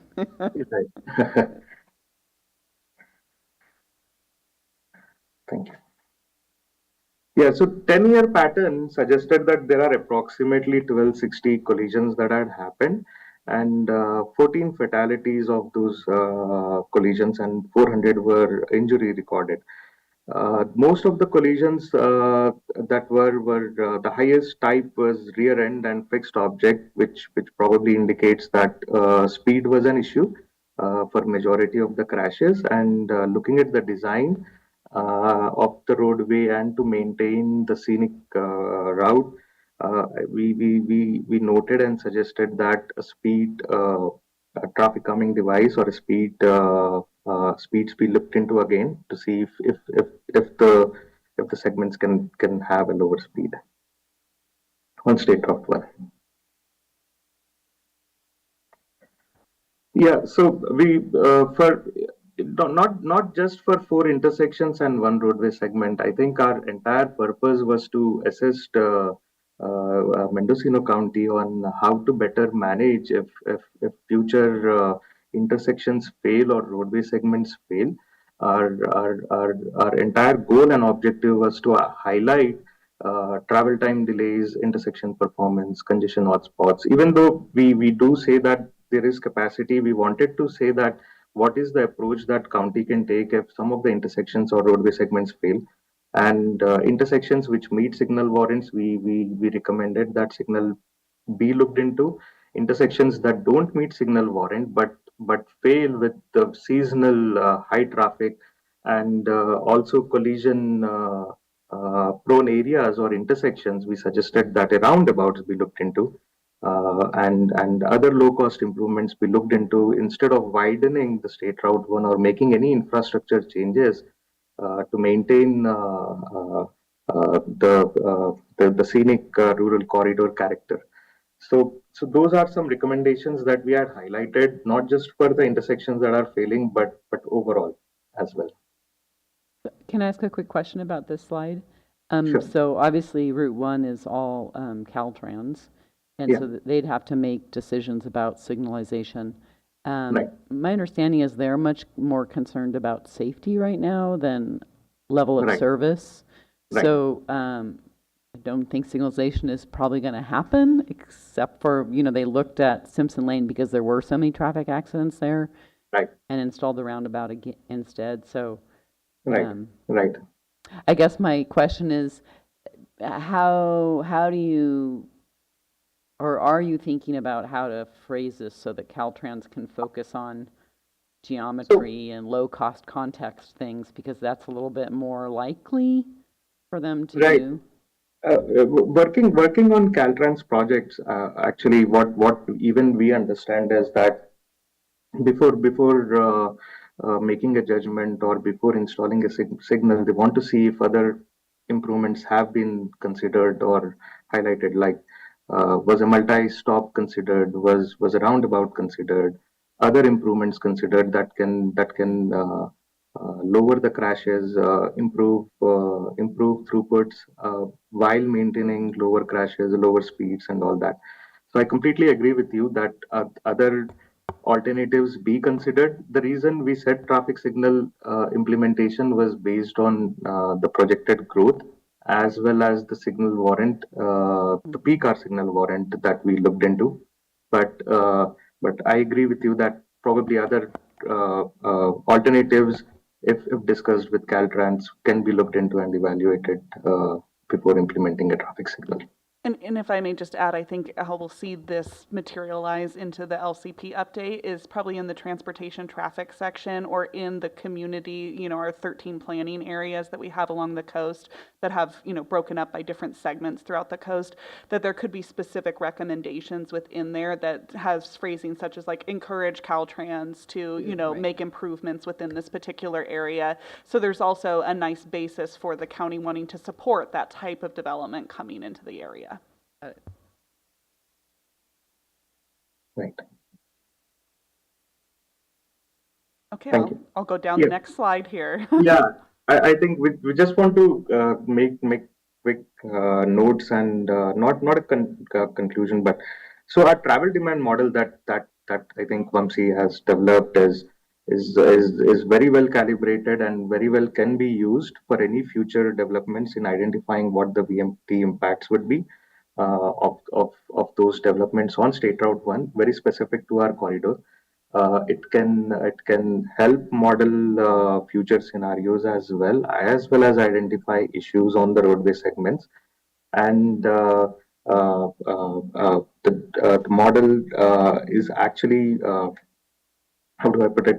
It can assist in identifying locations which can further be looked into traffic operations for potential bottlenecks as well as safety issues to see what improvements and mitigations can be provided. With that, I would like to end my presentation. Thank you. I just had a question. So, Commissioner Wiedemann, can you use your microphone? oh, I am right Okay. here. Sorry, All right, I all didn't right. scoot close enough. Scoot in. The question I have is, on the coast, Highway 1 is fed mostly by the ridges, all the residential feeder routes. And that traffic that's generated on Highway 1, not necessarily, deliveries and out-of-town traffic, but people who live there. How did you incorporate that in the study? Right? Like, for instance, if a family up one of the ridges goes into, let's say there's a 2-car family and they're going up to work in Fort Bragg, and they live, let's say, in Elk, how did you incorporate that daily traffic? There are two parts. I will suggest on how we came up with the data collection plan, and then probably Vamsi can support it with how it is actually modeled in the travel demand as well, while looking at the VMT of how people move from certain zones to certain zones and all that. So data collection. When we came up with the plan, we thought that peak season would not just capture the local residents, but as well as people just traveling through the State Route 1, and would give us the maximum traffic data to see how the intersection operates or how the roadway segment operates, and what kind of capacity enhancement would be required, if any, like addition of left-turn lanes, or longer left-turn lanes, or lowering speeds and all that. So that was how we came up with the data collection plan, and the way we choose 31 intersections overall was as well as these were the intersections that were expected to have congestion issues, and as well as expected to have additional growth based on the previous residential developments or employment increase in that area. Vamsi, if you want.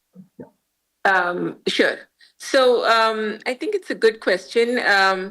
Every region has a variety of trips that happen.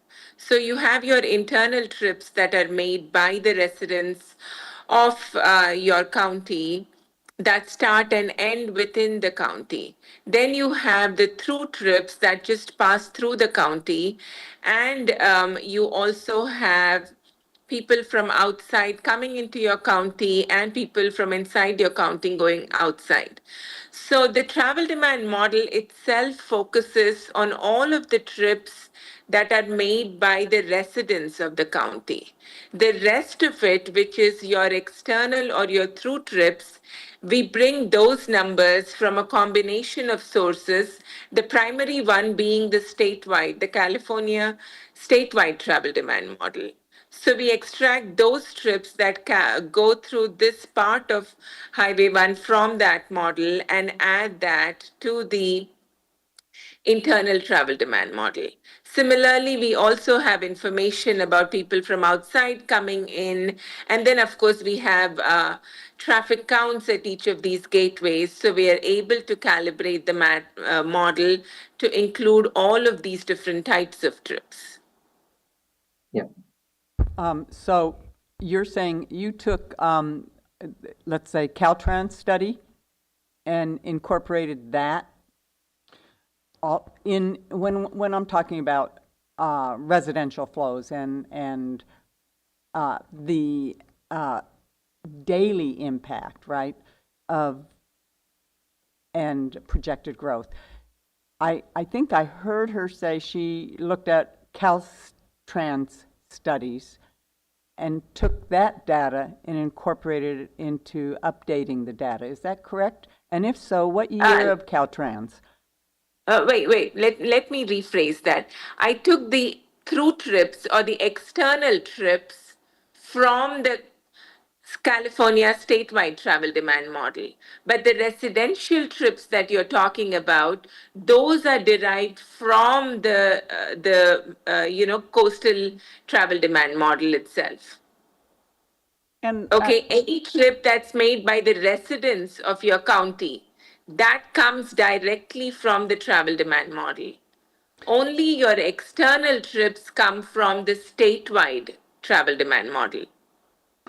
Yeah, and I was just going to add, Commissioner Wiedemann, that what you may have seen along the coast over, this was now probably a summer or two ago, that these cameras showed up right at the end of each intersection where we were taking actual traffic counts of how many vehicles were coming off of those various intersections. So those 31 intersections that were mentioned, each one of those was monitored, looking at what's coming down those feeder roads and coming onto Highway 1. So all of that has been taken into consideration as part of the modeling.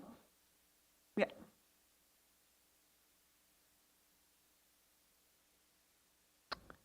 Okay.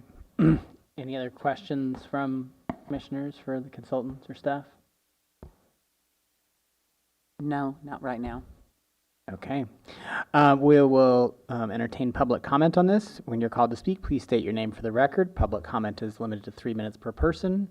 Speakers are please address your comments to the meeting chair and refrain from using profanity or engaging in conversation with members of the audience or staff. Is there anyone in the room who wishes to speak on this item? Come on down, Amy. Thank you, Chair and Commissioners, consultants and staff. Amy Wynn Coastal Planning and Biology. I have to justify my trip. And I just realized no profanity. Okay. Sorry. No, I'm just joking. So the only question that I have it relates to VMTs, and I understand that this is a Highway 1 traffic capacity study, but are VMTs going to be, that VMT methodology going to be looked at for this whole thing? That's it. I have follow-up tiered questions relative to that, but those would be, I mean, okay, the basic concept is, on the coast, right? This is visitor destination area. We blow VMTs just because people are coming from, all the hot places to the coast. So we're always going to fail. So I don't know if this fits within the realm of today's topic, but it's definitely something that we want to know about. Okay, thank you.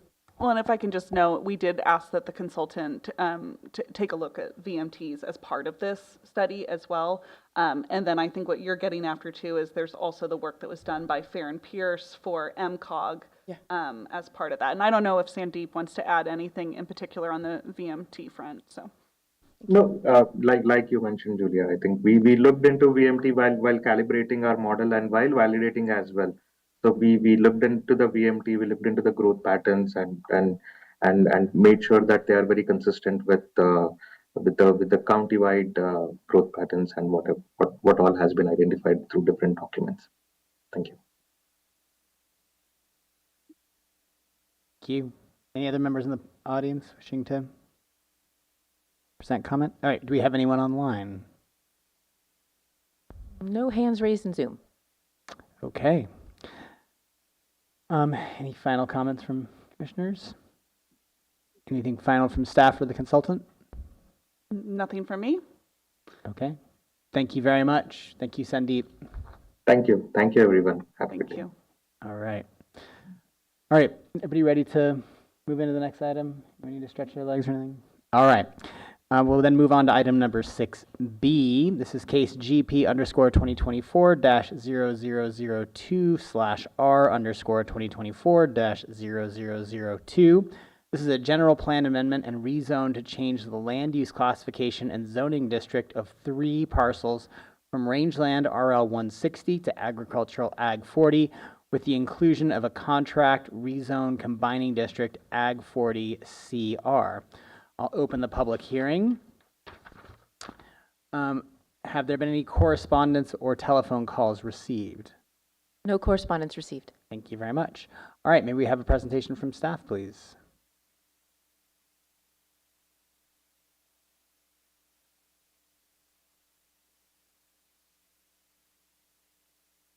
Okay, thank you.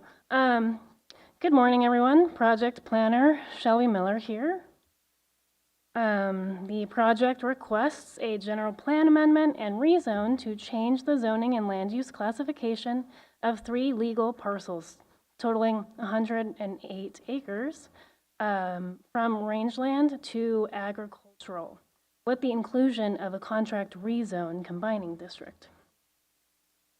The project is located approximately 3 miles northwest of the Hopland Town Center, 1.5 miles northwest of the Feliz Creek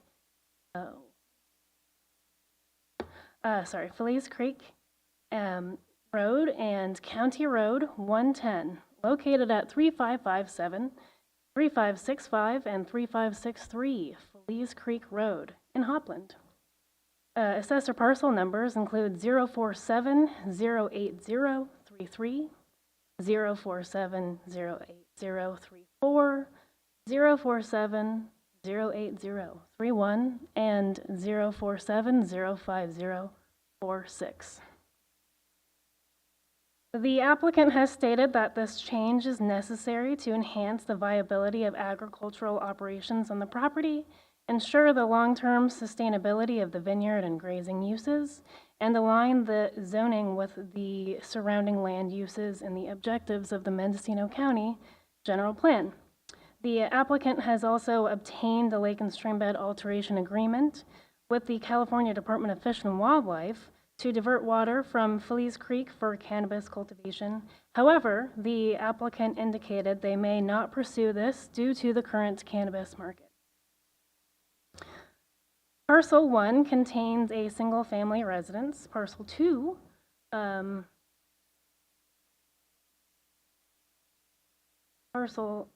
is undeveloped, and Parcel 3 is primarily used as a vineyard and includes a residence, a reservoir,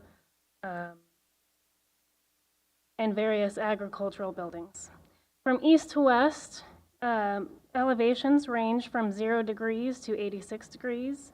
The subject parcels are mapped within a moderate fire hazard area and are served by the Hopland Fire Protection District.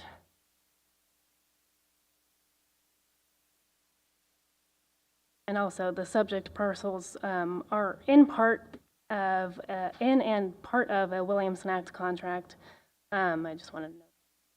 So, rangelands and agricultural lands share similar intentions and goals, but contain different density requirements. Rangelands require a 160-acre parcel with 1 dwelling unit per 160 acres, while the agricultural lands allow one dwelling per 40 acres. Since parcel 3 is roughly 83 acres in size, it could be subdivided in the future and potentially increasing the number of permitted dwelling units.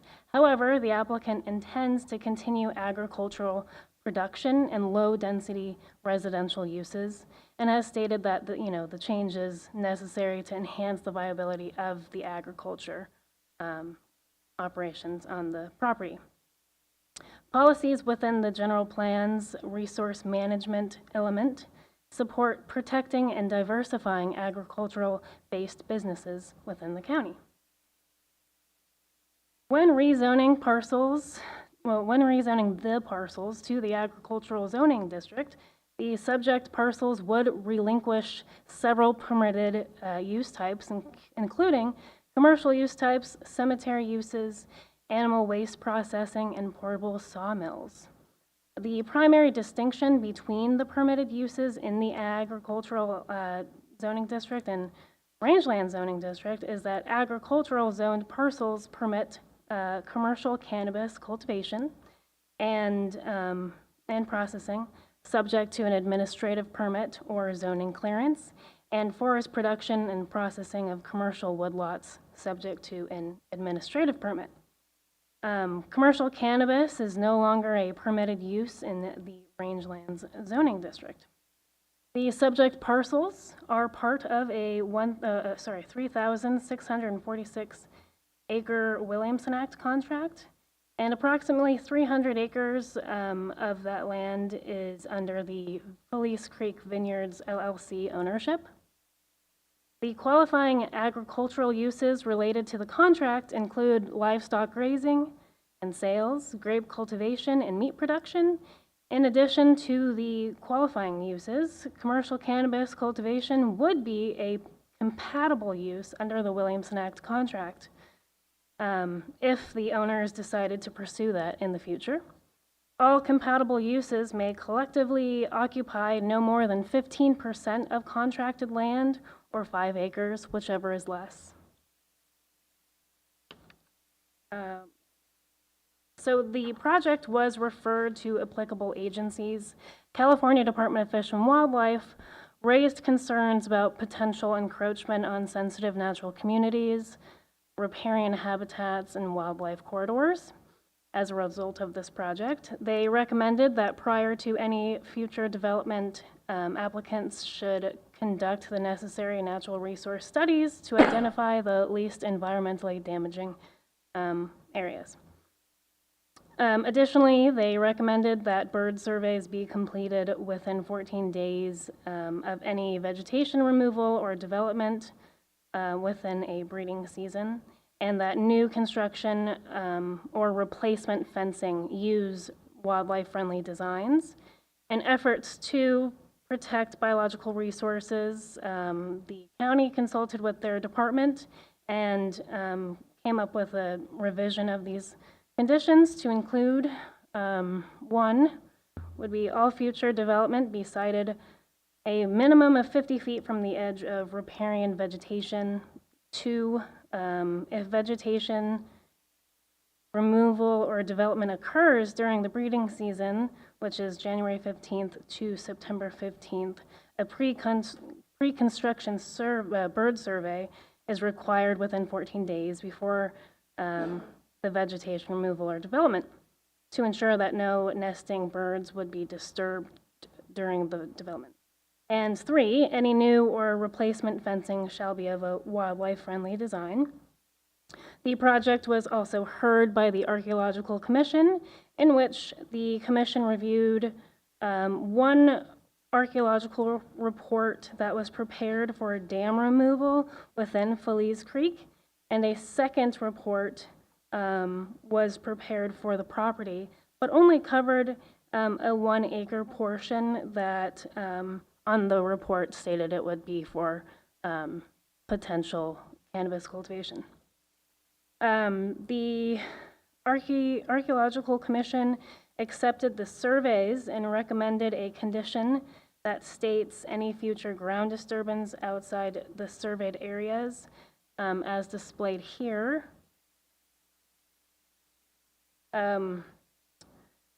require an archaeological survey to be conducted. With the added conditions, the county determined that a contract rezone combining district is appropriate to protect sensitive species, wildlife corridors, and cultural resources from potential encroachment. And based on the initial study conducted for this project, staff concluded that the project would not result in any adverse impacts to the environment, and therefore in compliance with the California Environmental Quality Act, staff recommends the adoption of a negative declaration and also recommends approval of this project with the inclusion of the contract rezone. Thank you, and I'm available for comments.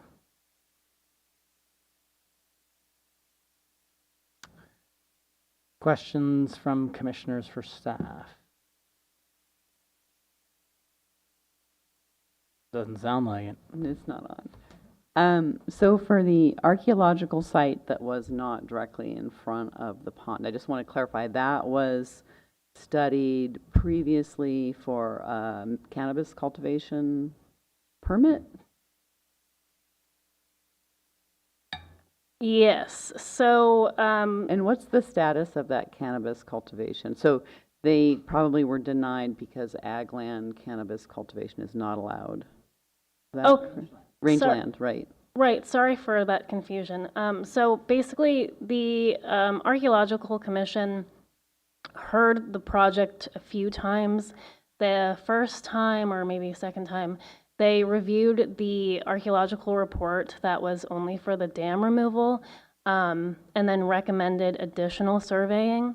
And within the, so the applicants hired this archaeologist to conduct a second archaeological report.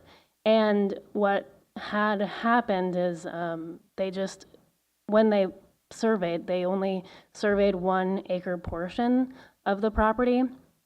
There are no cannabis permits on the property at this time, and there's also no like pending permits either, just an FYI. Okay, so the second archaeological survey was done to meet the needs of the Archaeological Commission, not for an application for cannabis. I got a little bit confused by that comment. And now they're also recommending further archaeological surveys in that area, which makes me think they found something, because typically that's what you do. So that's interesting. And I think that's my question. I guess I had one comment, it's not really a question, and that is, I feel like the contract conditions would have been well served to also be in the negative declaration and thereby make it an MND, because they are environmental concerns.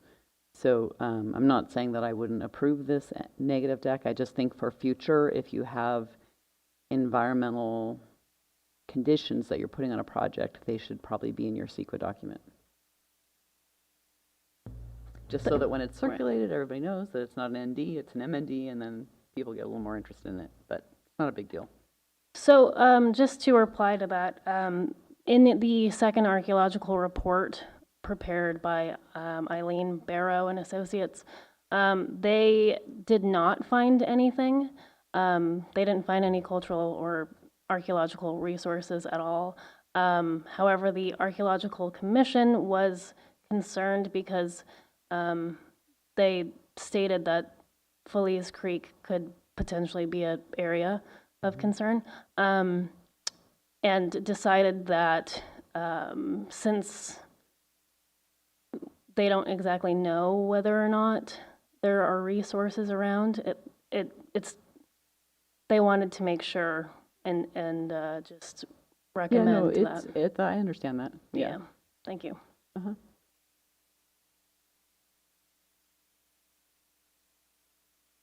Other commissioners have questions? Commissioner Richards? Oh, Commissioner Wiedemann? I'll hold my questions until I hear from the applicant. Okay, thank you. Commissioner Richards, are you? Okay. I had one question for staff. On page PC6, it's the 8th page of the PDF file, there's a paragraph that says, considering the surrounding zoning area and subject parcels are zoned RL, the project would constitute spot zoning, as the proposed zoning would be inconsistent with the surrounding land use classifications and zoning district. Spot zoning may be justified if it's in the public interest or where substantial public need exists. What public interest or substantial public need did staff find to justify this spot zoning?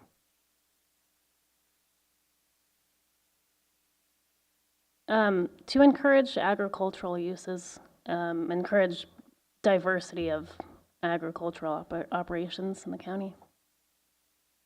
Which agricultural uses would this allow that are not currently happening or permitted in the zoning area? Right, and we'd be happy to hear from the applicant on that regard as well. Okay. Thank you. Thank you. Any other questions from the commission? Okay, great. Then we will invite the applicant to come up and please give a presentation.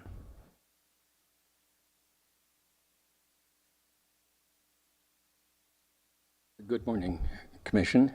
Jim Ronco, and I am the agent representing Mr. Amato on this project. To answer your question, Chairman, if the mapping that staff had provided showed the properties to the north, there are 44 parcels of land less than 20 acres in size that are legal parcels that are adjacent to this 40-acre request. So there are no other properties contiguous to this piece that are 160 acres in size. This area seems to have been an area that was downzoned. It did not reflect the parcel sizes of the areas or the parcels in the area when the general plan was done in 1980.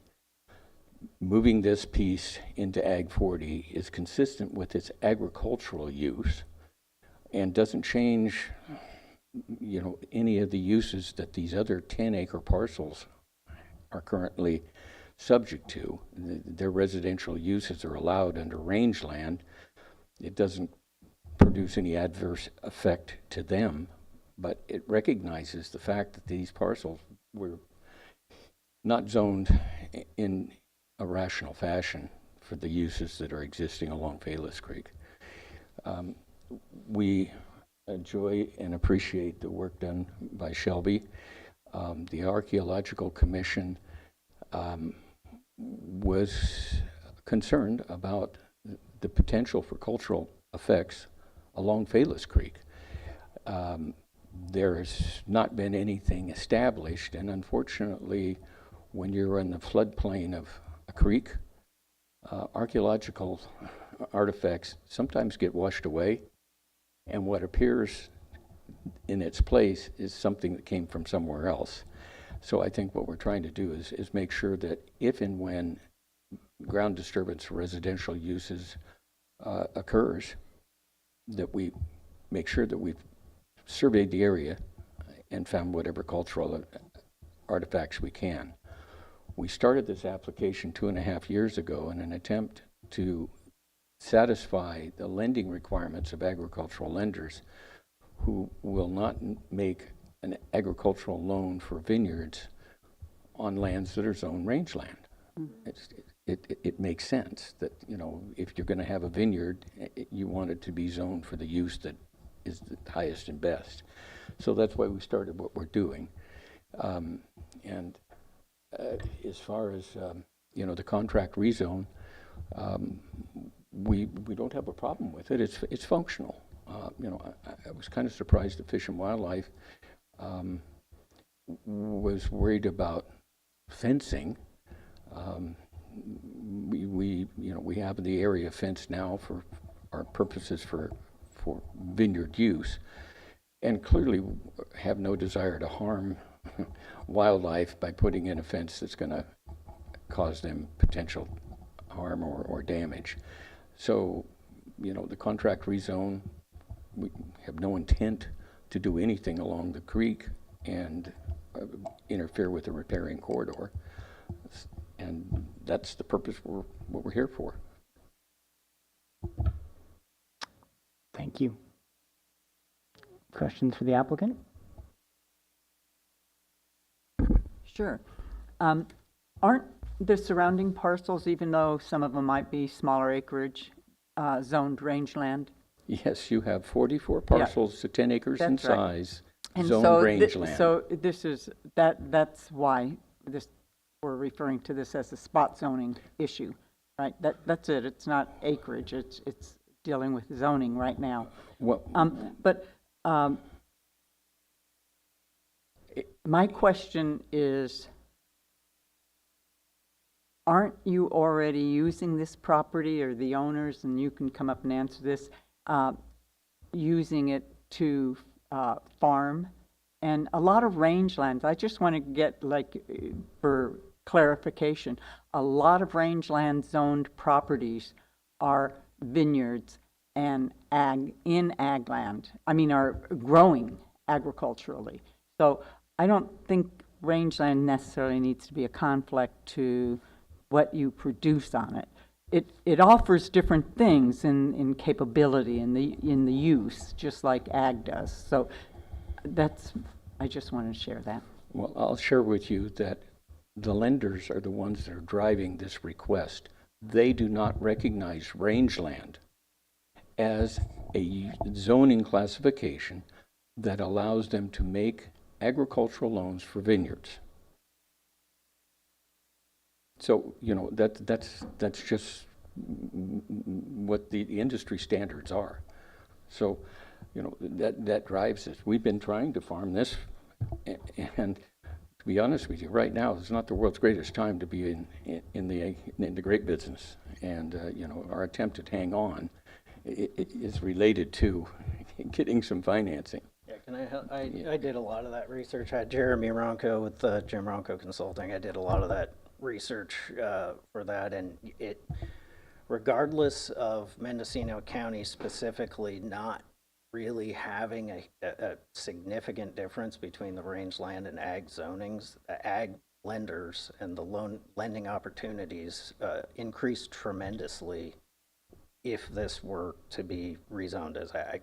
That is the driving force behind this rezone.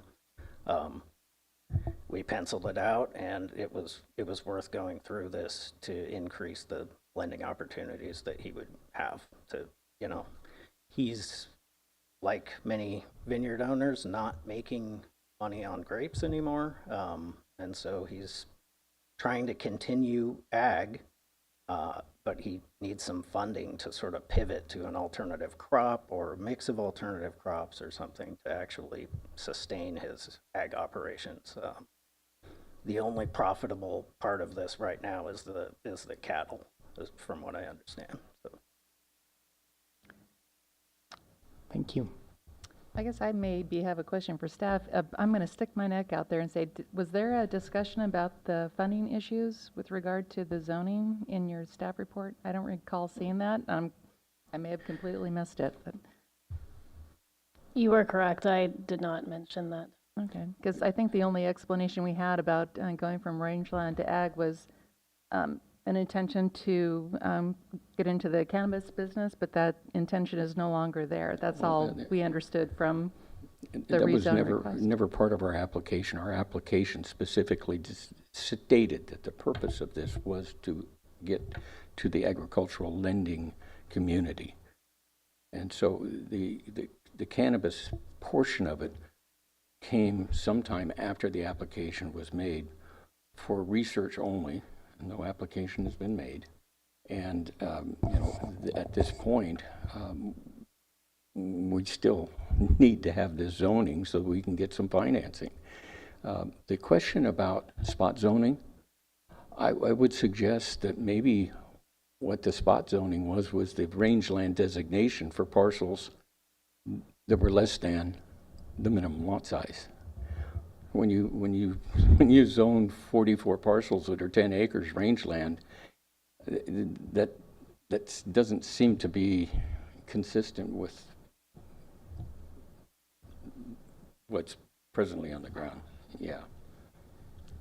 Yeah, I guess I was just going to add that the LSA permit cannabis stuff was done speculatively, just because that's a lengthy process.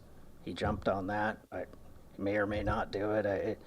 It's basically a case of trying to do anything he possibly can to sustain his ag land and actually make money off of it. So he's kind of shotgun approach, throwing everything out there. Thank you. Commissioner Jones, did you have a question? I'm not sure if I have a question. This is a fascinating challenge. I guess I have an observation, and that is that if we proceed to approve this, that we might want to do some work on the findings and include this issue about financing as one of the findings. But that's maybe for later after we open it up for public hearing. This is an interesting conversation. Well, I would propose that Shelby did a fine job in giving to you in that report the goals and policies that this application satisfies. That, you know, based on the general plan and the zoning, this is why we have those goals and policies in place. And so, you know, this is an attempt to preserve agricultural land and provide the jobs and the income that agriculture provides for this county. You know, we needed it for financing, but standing on its own, it's an agricultural entity that meets all the goals.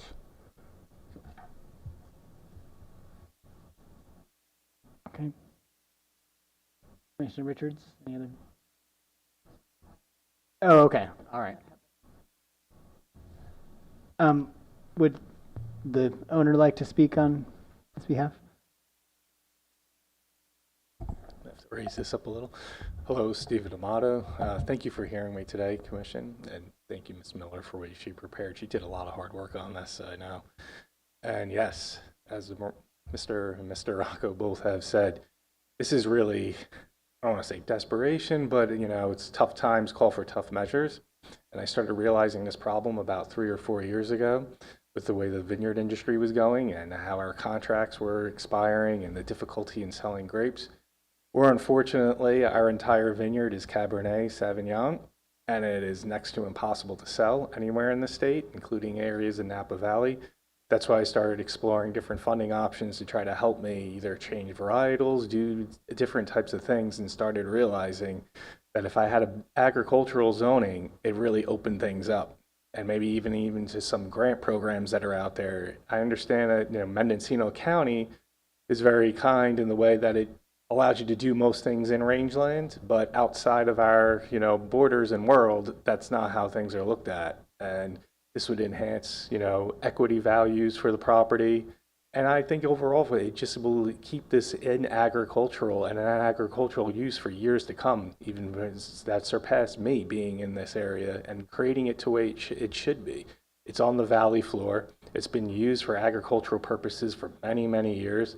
I'm willing to, you know, sign a contract that's going to put stipulations in there to really protect in case we find any cultural type of artifacts or anything. And I think this goes above and beyond than what most landowners are experiencing to really do what's going to be good for this neighborhood and for this county. And it is in the fashion of what Mendocino County does. We don't do agriculture like many other areas. We respect our environment, we respect our history, and we look to preserve it.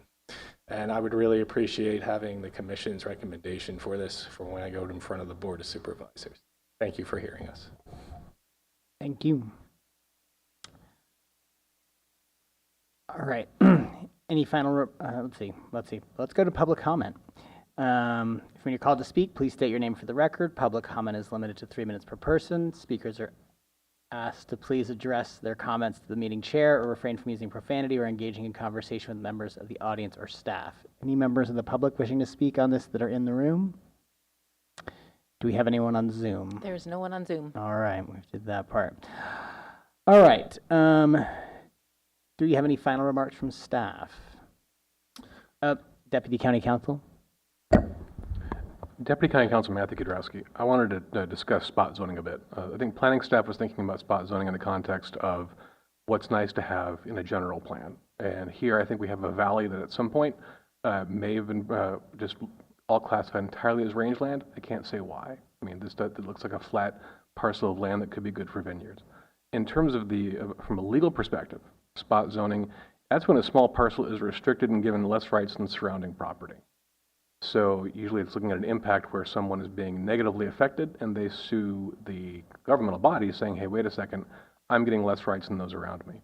This application is actually kind of the opposite of that. The applicant is asking for a change in zoning to make things, to at least change it to ag where he thinks he has better opportunities. Whether he does or not, that's between him and his lenders. But I don't think that we're doing a negative spot zone in that regard in terms of the properties that are around him. So I think there's two different aspects of what's truly considered spot zoning. I might even ask if we can get a 10-minute break to maybe revise the resolution to strike that discussion in the zoning finding just because I don't think where this is considered, legally a spot zone for what we have here on this property. I think ag, given where we're at, is fairly compatible with the location of the property and what you can or can't do with a fairly flat piece of land.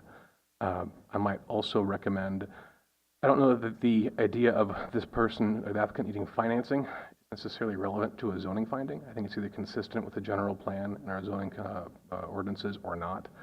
The intent behind the rezone, I'm not sure. Given that we don't have any additional facts other than what's been stated, I'm not sure that would go into this is consistent with our general plan because he needs financing. Those are my 2 comments. A question for you, Deputy County Counsel. From a precedent perspective, does the county face any risk in allowing this parcel to be rezoned and granting greater rights to them, whereas the surrounding parcels, which are all very similar, would continue to be potentially restricted by their zoning designation? Deputy County Counsel Matthew Gadrowski, that's going out on a limb. I can't say for certain, to be entirely honest. I don't think there's a lot of precedent setting here. This is, in the end, it's a legislative act by the board.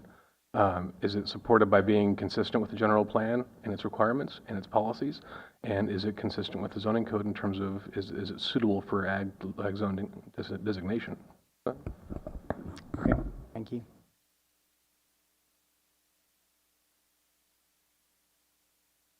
Went to a different part of my screen. So I have a question for the county council as well. So the current parcels, 3 of the 4 are non-conforming in terms of size. Moving into the new zoning, 3 of 4 will continue to be non-conforming.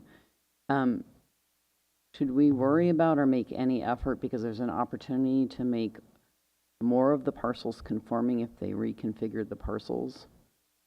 Because there's 120 acres in one parcel, and you could move some of that around, and then you could actually end up with almost all the parcels conforming with the new zoning. It's a question. I mean, obviously he hasn't come in and asked for that. This came up for me also with the rezoning for the timber forest that we did 2 weeks ago. Because again, you had a number of parcels that were non-conforming and a few that were conforming, but with lots of extra land. I don't know if you have a thought about that. We're just kind of taking a non-conforming situation and leaving it non-conforming when there's an opportunity to make it conforming.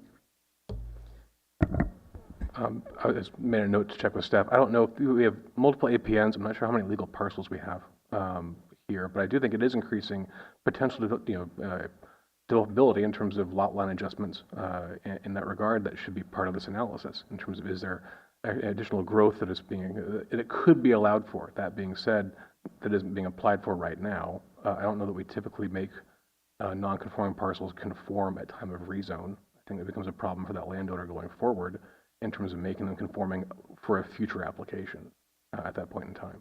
And there's no motivation for him to make them conforming going forward, because he could just as easily take the 110-acre parcel and split it into 2 versus making the 3 non-conforming parcels conform. That would make more sense, right, than going through a subdivision, so to speak. I just want to say I appreciate the consultant's report and also the owner, especially the owner. And I liked your sincerity in the sense of, hey, it's very true. Times are tough right now in agriculture and grape. And I would want to say in this conversation, it's brought to, I don't know if we as a county can have a policy for rangeland also for people to get loans at some point. Not necessarily, it's not going to happen for this case, but that's brought to our attention, and I don't know if we have, and this is something for the future, and maybe even county council can weigh in on this, if we could have some kind of a finding or a policy that would help help applicants or landowners with financial institutions with their zoning. I mean, and we could be broader things, more creative. We don't just have to stay with even rangeland. Because I do think somewhere in my past sitting on this board, this has come up before. So it's something to look at, and I think it's of interest for the county to, from a planning standpoint, to look at. You know, my issue at first was the spot zoning, all range land, and allowing, and what it also right away stood out for me was that, oh, well, they could do a subdivision, which is what they couldn't do in a range land, you know, that they would have to stay with a larger piece. So that's beneficial. But either zoning is going to allow them to still use their land in the sense of farming.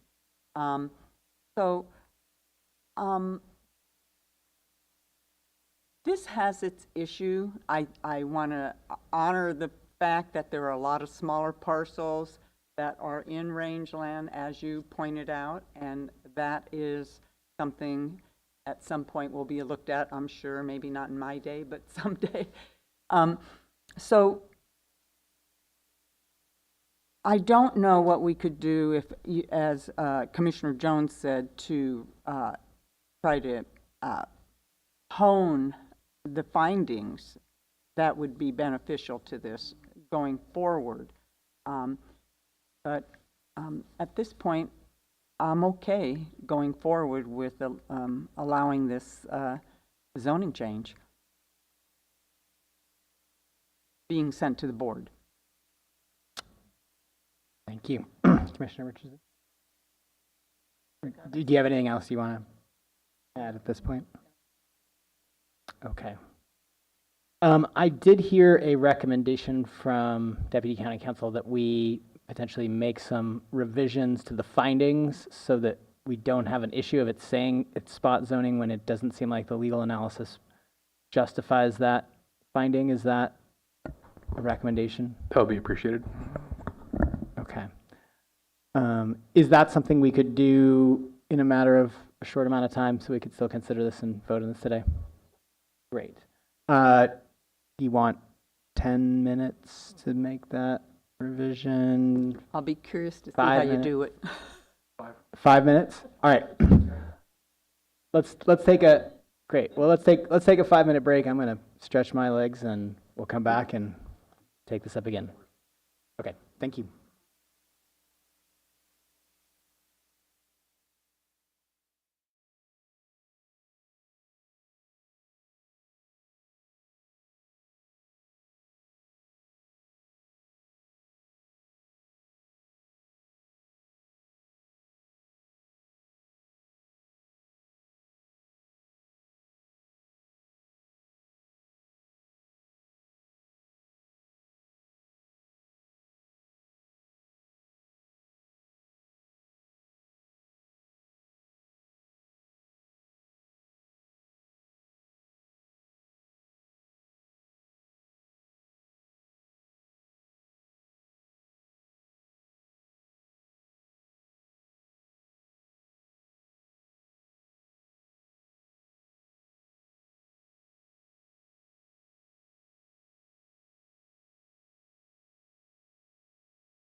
Back in action.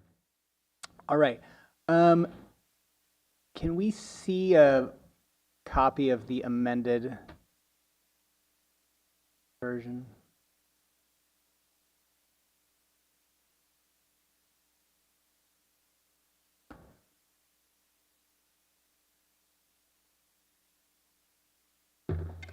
Hello.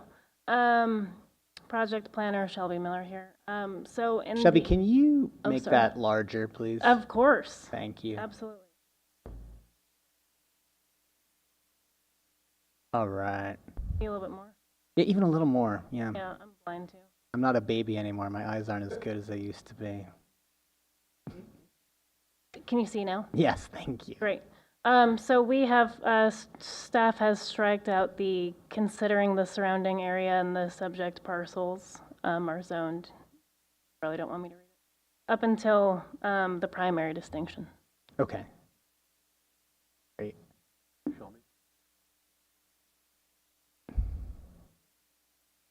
Oh, yes. And then we also, did you want to read all of that or do you want me to? No, I trust Okay. you. I can. Great. Thank be you. the We can read it strikers there. ourselves. And then we also, staff noticed that there was some inconsistencies with the labels for the exhibits. So we have changed the exhibit lettering, essentially. So Exhibit A is the legal description, and Exhibit B is the map that I displayed for you guys for where the archaeological survey was mapped and like which portions were mapped. Thank you. Thank you. Anything else, Deputy County Counsel, that we should note? Okay. All right, I'm going to close the public hearing. Do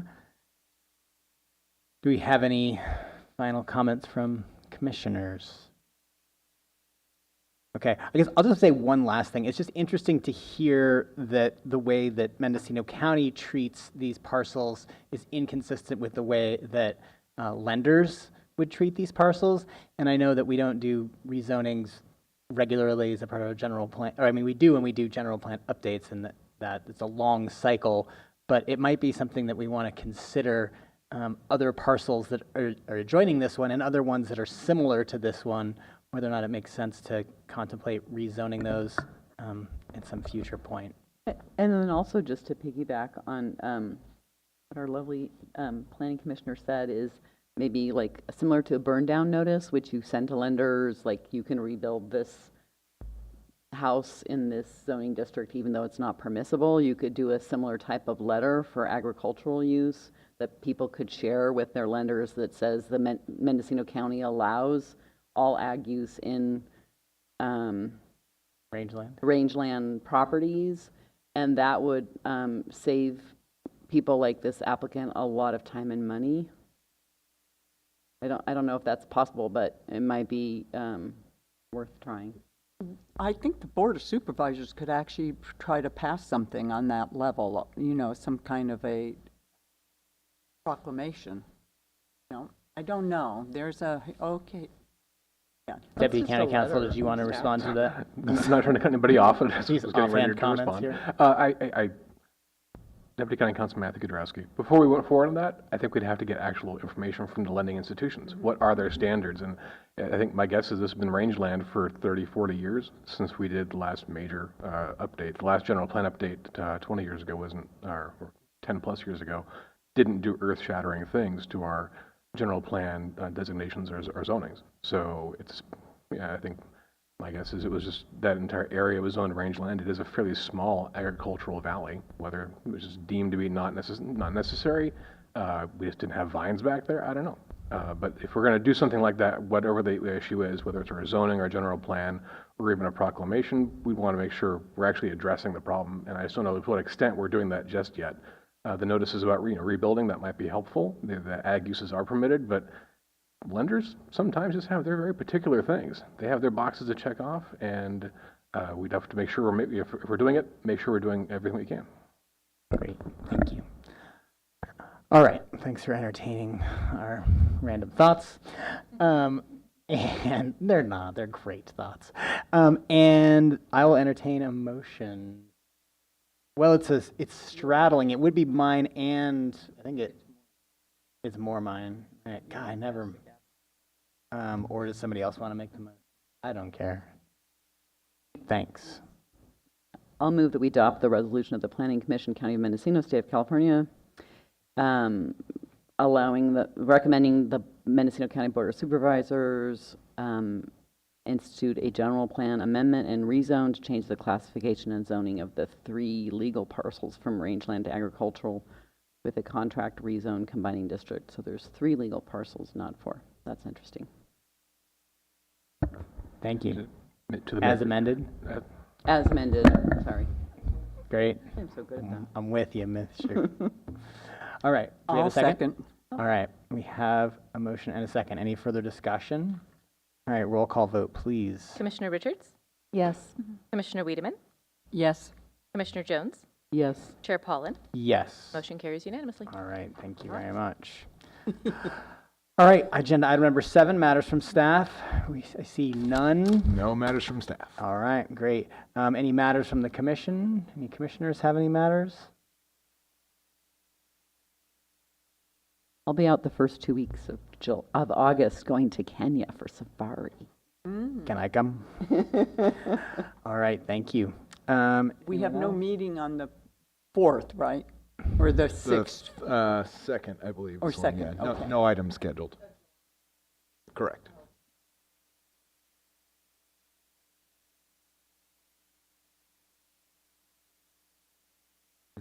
Yes. Second. Okay. But we're not going to have one. We don't We're not have having any one on items July 2nd. scheduled. So it doesn't matter. Lucky that you. You're not Then here. nobody cares. Nobody cares. We care a little bit. I won't be here We for care in the a collegial way. 16th, just an FYI. There's potential to no meetings in July. Boom! So far, we'll see. Oh, we All like right. that. Okay, all right. Before everyone leaves, I will invite a motion to adjourn. I'll move. I move to adjourn. Second. Turned my phone. Can we do all in favor? We had all in Yes. favor? Aye. Okay, great. Thank you for keeping us honest.